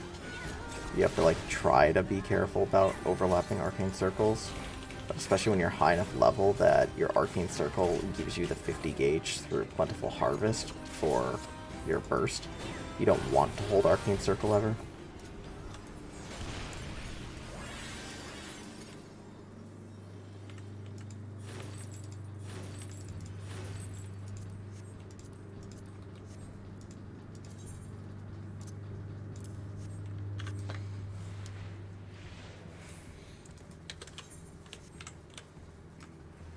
I guess it's less relevant at this level. At this level, I guess you just use your Arcane Circle whenever the other Reaper's Arcane Circle is over, or if yours comes up and the other Reaper's isn't up.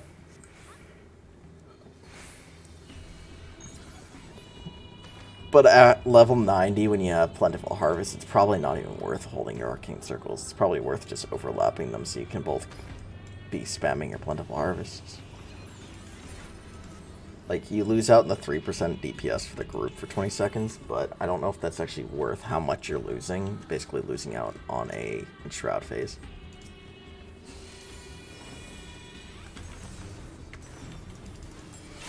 I don't know the math on it well enough to comment on if it's optimal or whatever.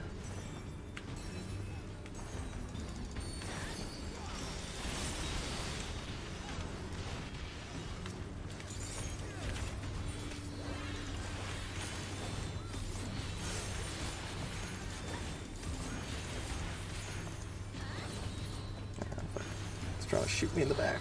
Son of a bitch.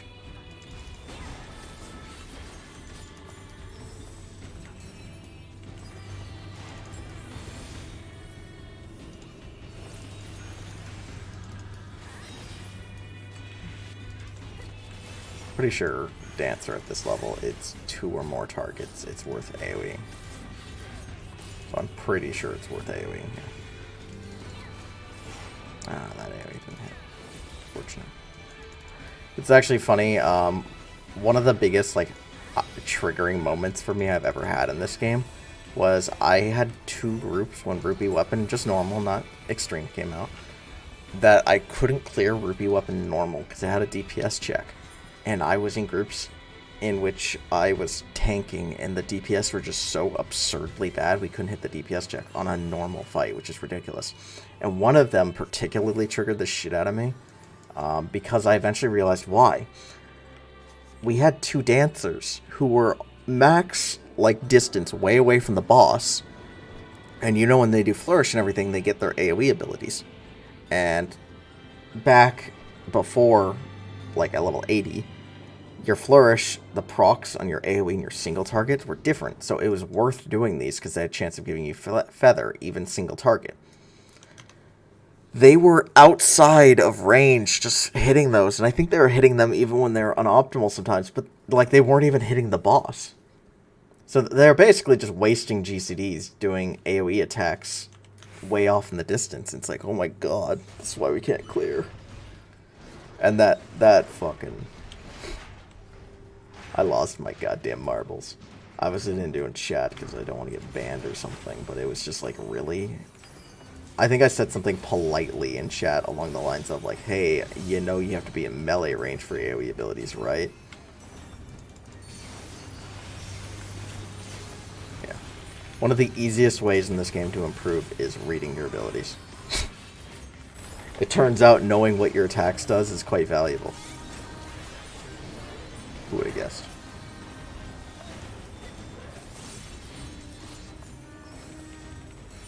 Also, I might be a little bit of an idiot. I saw the vulnerability up on the boss, which is from a... Whoops, I got better thing.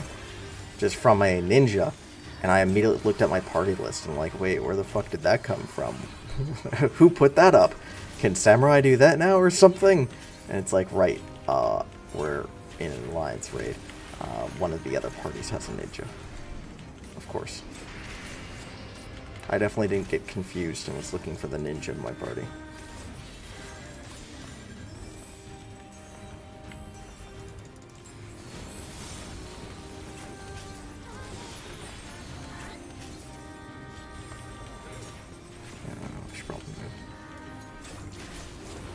It's I knew a mechanic was going on, but didn't remember which mechanic, so just rotate the camera around. What exactly is happening now? It's right, I should not get hit by the flamethrower. It's been a little while since I've done this raid. Normally I get the Nair one nowadays. It puts me in the Paradigm's Breach one.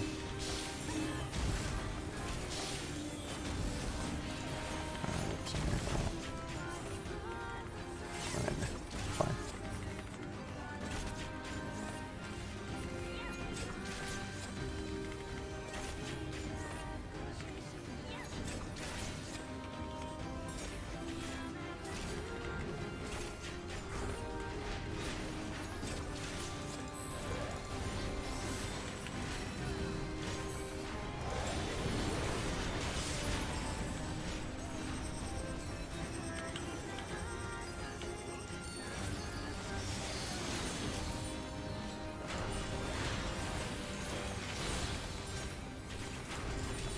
That one I actually just know the safe spots.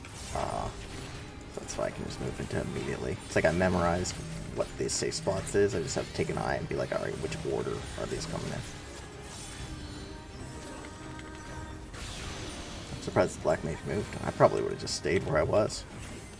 You don't need everybody in the stack. And if anybody has priority on just standing still and doing what they're doing, it's the Black Mage. Especially considering how I think this Black Mage is actually doing really good DPS.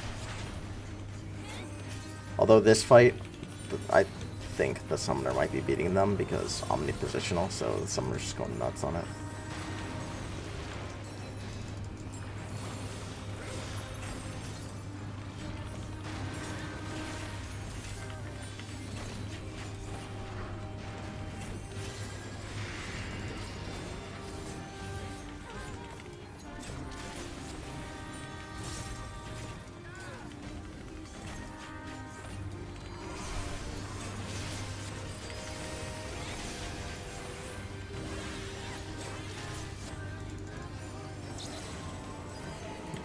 Now.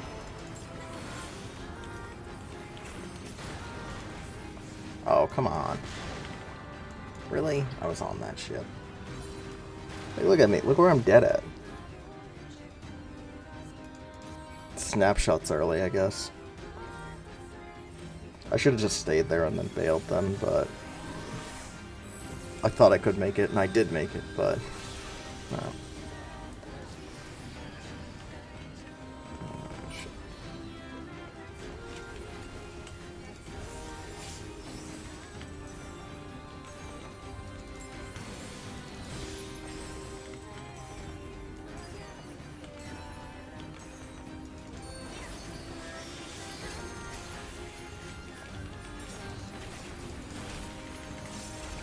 Yeah, that's the thing with this game. There's a lot of latency issues in that everything snapshots early. And it's just the nature of an MMO. Every MMO has that issue with snapshotting not being perfect. That's part of the reason I always love how Monster Hunter deals with stuff like that, because Monster Hunter knows, like, hey, it's purely PvP, it's whatever.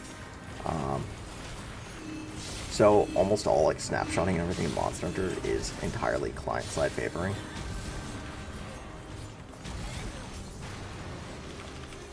So on the host side, a monster could absolutely clap your ass in their screen. But if you had like latency or delay issues or anything, then on your screen you could be perfectly fine.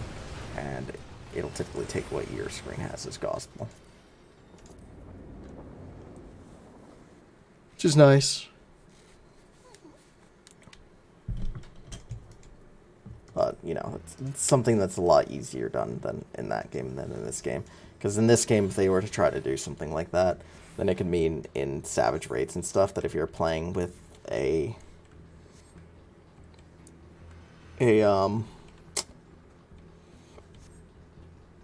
fucking lag switch or something, then you could just like get through AoEs or something. I don't know. You could probably fuck around with it a lot in a way that this game probably cares about, but Monster Hunter, considering the solo activist of the experience, it's probably not a big deal.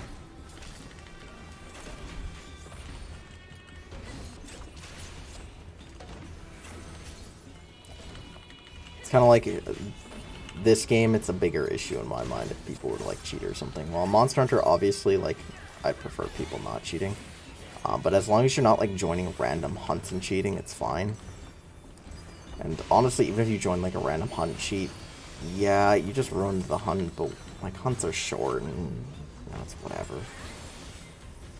It just means that whoever you've ruined it for will get some ill-gotten rewards, which, you know, it's fine. If it's the first time killing that monster, that sucks because, you know, then you don't feel the rush of, oh my god, I killed it, if some person just runs up and like one-shots or something.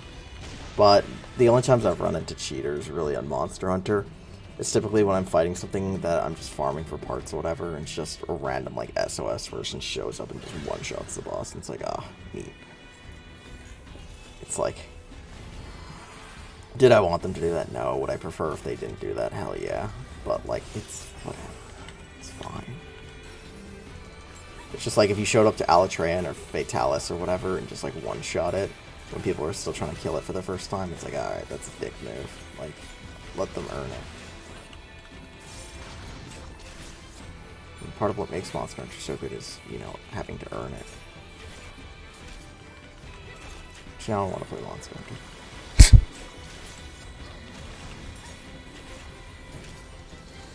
Maybe I'll do that tonight. Pop out some pumpkin ale and play Monster Hunter.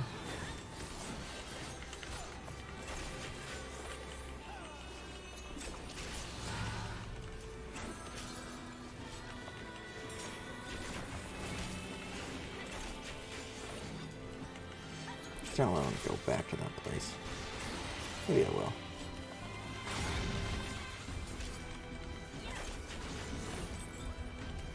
Fast as fuck boy on Dancer. I don't know if flourishing him is the right move. Yeah, I don't know how to play Dancer by any means perfectly. I just play it good enough for a casual level. Like, I definitely should have held technical stuff there, and I should have held Flourish. The boss was low. I wasn't even paying attention to the boss's health. Because now I don't think I'll have it when we get to the next boss. Or I'll probably have Flourish back, but technical stuff, no fucking way.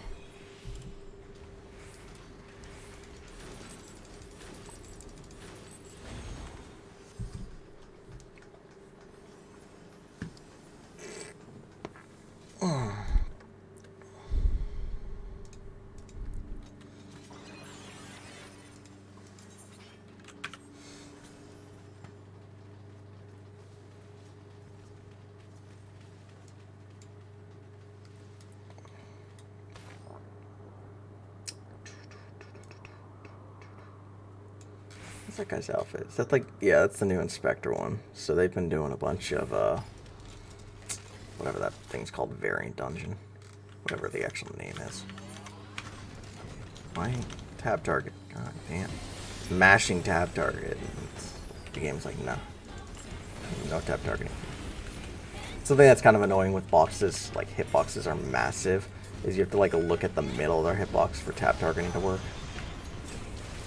It's like, dude, just, there's only one thing to hit. Just tab target. Like, you know how to work. Like, I use tab targeting a lot, but tab targeting is a bit unreliable in this game.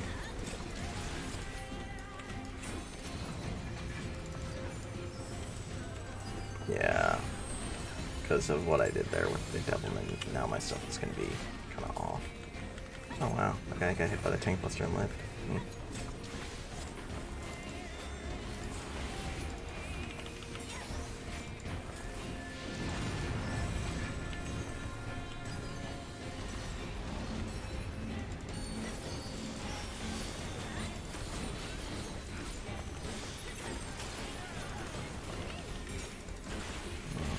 Yeah, I won't get the standard step in that.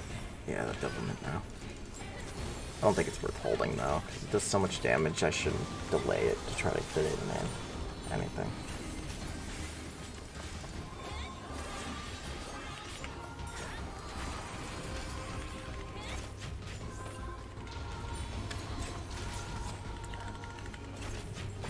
I could never main. I like Dancer. I think Dancer's fun. I could never main it just because of how RNG it is.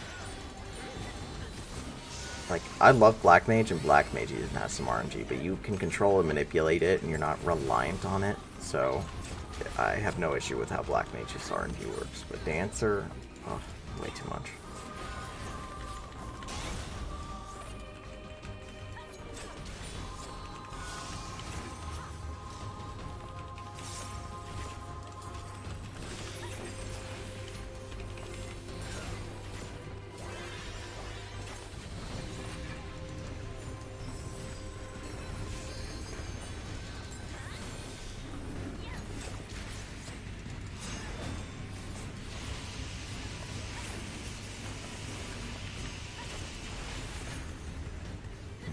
People gonna get in this last circle?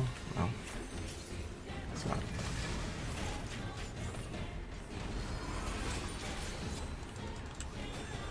I was debating on leaving my circle and moving to that one, but I'm like, they're both pretty equidistant, so it doesn't matter that much. I'm on line C, so I should go do this one.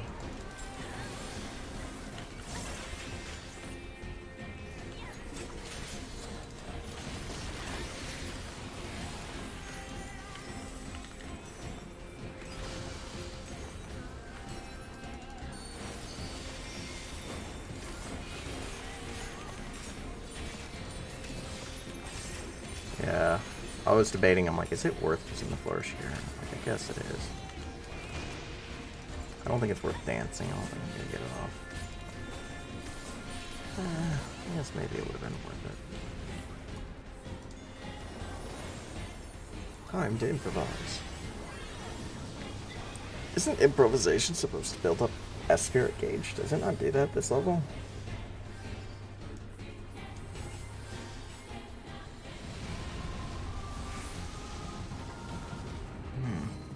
Guess not. It did go off, give off the regen and everything.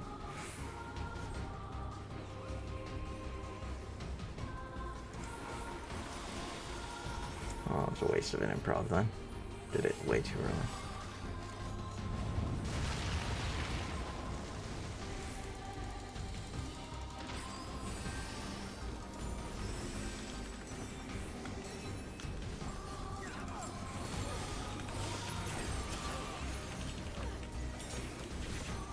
Yeah, I don't have bandits. What is that for? Yeah.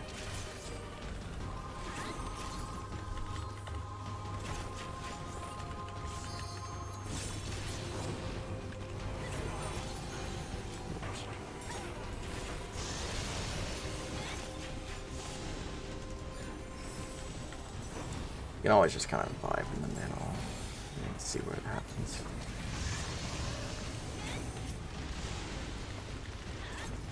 You always hit the front or back first, so if you're in the middle, you don't have to worry about it until level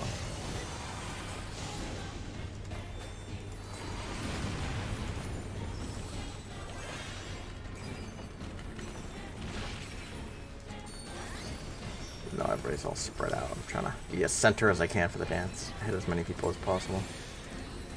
I think I missed a good amount of people with that, though. People are all spread out. I'm doing my best.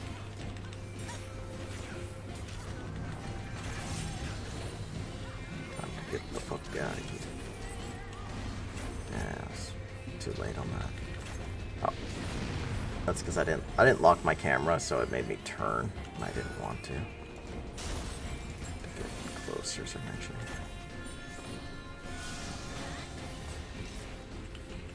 Yeah, it's fine. Worked out. Just prefer to drop that in the middle of nowhere. But that's a bit slow on it.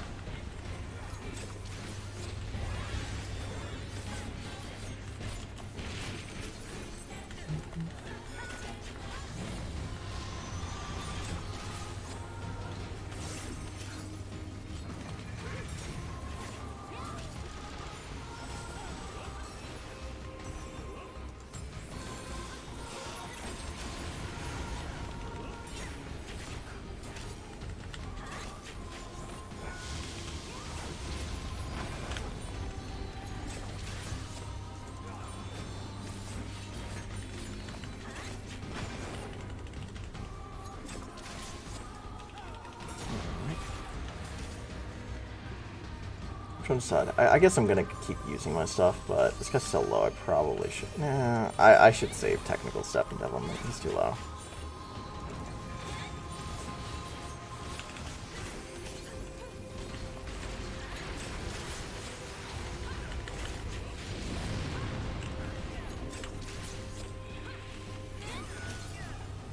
The entire safe spot's fucking cursed. Like, I think I'd be safe where I was at, but there's fire everywhere. It's like, not a lot of room. That guy just fucking walk off the edge. Can you... Where did he do that at? There's... Like, can I walk off, like, right here? No, see, there's an invisible wall. Can you just walk off the edge in that arena down there? Weird. I've never seen somebody walk off the edge there. I didn't know you could. So I'm kind of wondering where he did that exactly.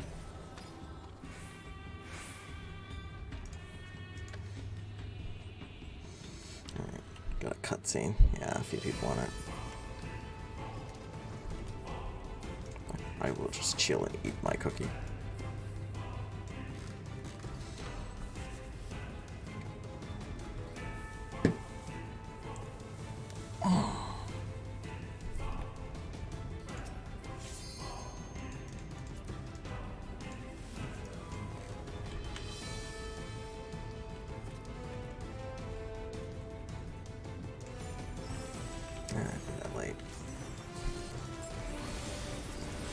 saw the 15-second count.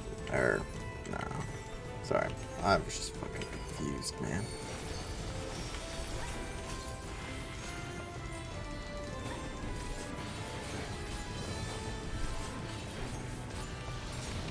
And I don't really know Dancer Opener.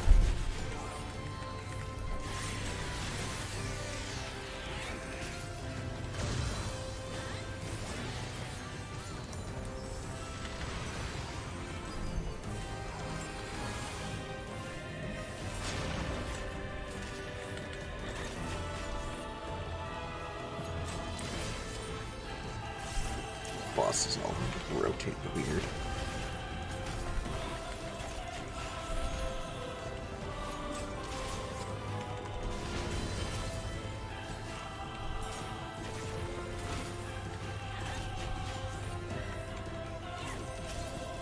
Should be pretty obvious to tell that I'm a tank main by the fact that I keep naturally centering myself after a lot of these things. Rotate back mid.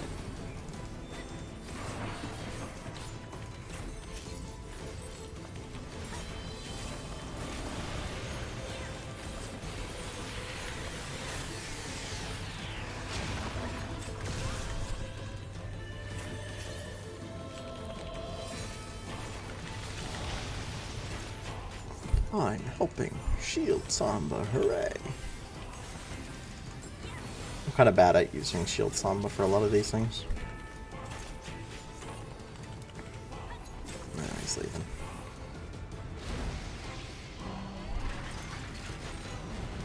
Come back, 9S. We love you.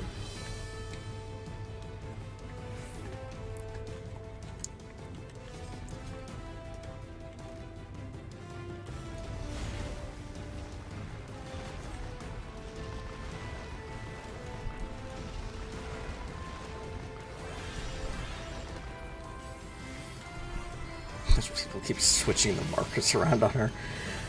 It doesn't matter! The marker's just for goddamn visibility. You don't have to constantly watch it.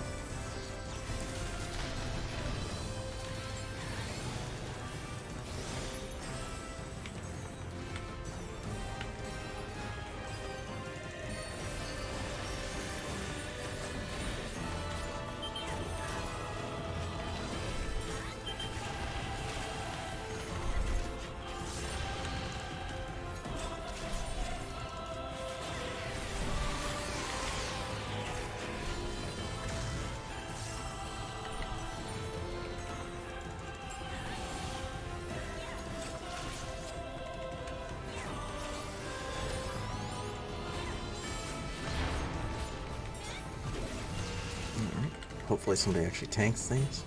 It's always fun when they just start shooting at the middle.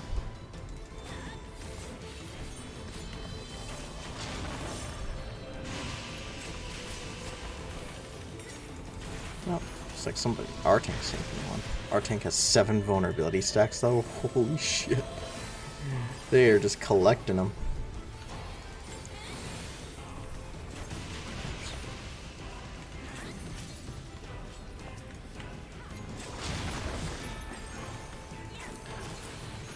Misclicking the goddamn feathers.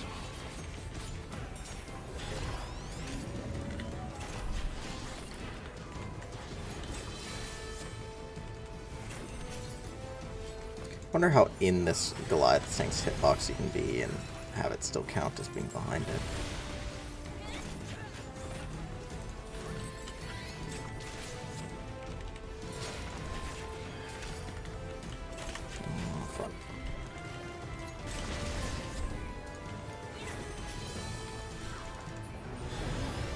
I didn't get to use myself. It's fine. I'm gonna use it here.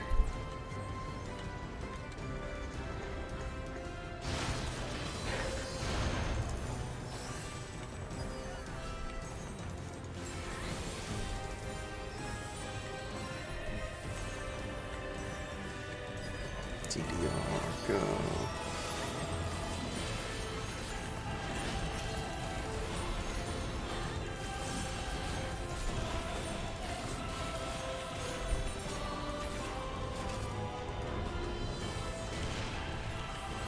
It's like, come back, stop running.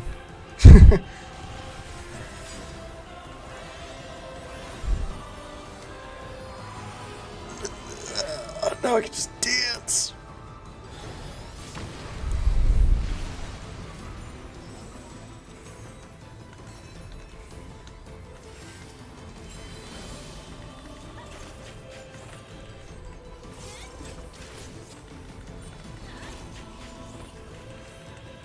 Just spinning. Oh yeah, just spin that tank buster. Oh yeah, now they're just doing it on purpose. At first I thought they were just like confused about what they're doing. It's like, oh no, they're just fucking with the melees. Oops. I thought the boss was just spinning, so I didn't realize he was spinning to laser me.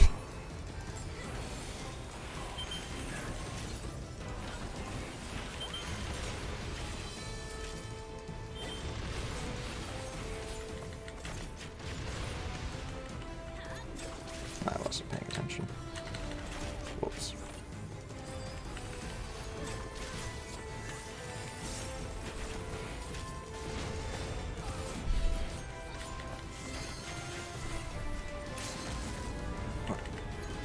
I was like, if nobody else can help you, I guess I will. But one of them eventually decided to do it. Which is good. It's better to have a melee albeit than me. It's just it was at 3%. It's like a... I'll go with Black Mage. Black Mage seems to be good. I need any of these.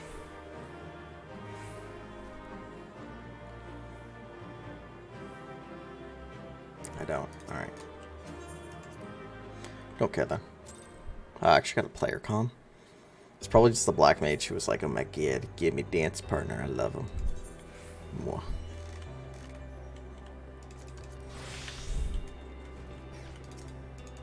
Because I can't imagine. I really don't think I was doing enough damage to warrant a player comm. So, it must have just been the Black Mage who was happy that he got dance partner. But you know, looking at all their gear, he was the best geared one, so, and he did have a 5 or a 630 piece. And I think they're pants too, which means he's cleared 7. Even if he hasn't cleared it on Black Mage, which based off his gear, I would hazard guess he hasn't cleared it on Black Mage. It's probably an alt class. It still means that he's at least somewhat competent at this game, because, you know, 7's not an easy fight. It's not like that hard either, but the end of it can be kind of sloppy. It's still Savage, so it's still better than like most of the player base, you know?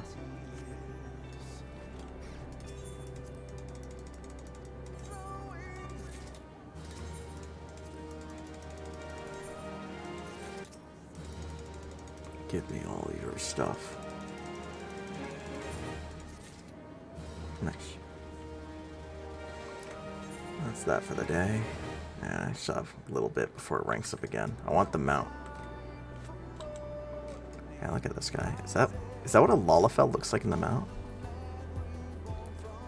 Because, like, I did notice that the mount shrinks you, which I think is fine. It's cute. It's whatever. But I haven't seen a Lalafell in it. Yeah, I guess they get fucking tiny.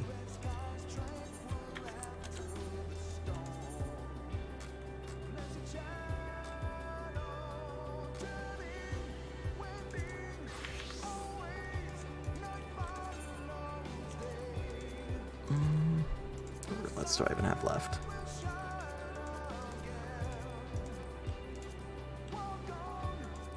I guess I'll do Guild Heist real quick.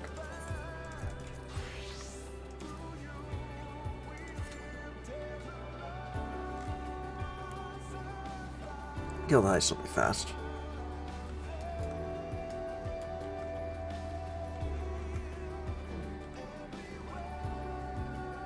Actually, I'll hold off on this for the moment. I'm actually going to drop off for now.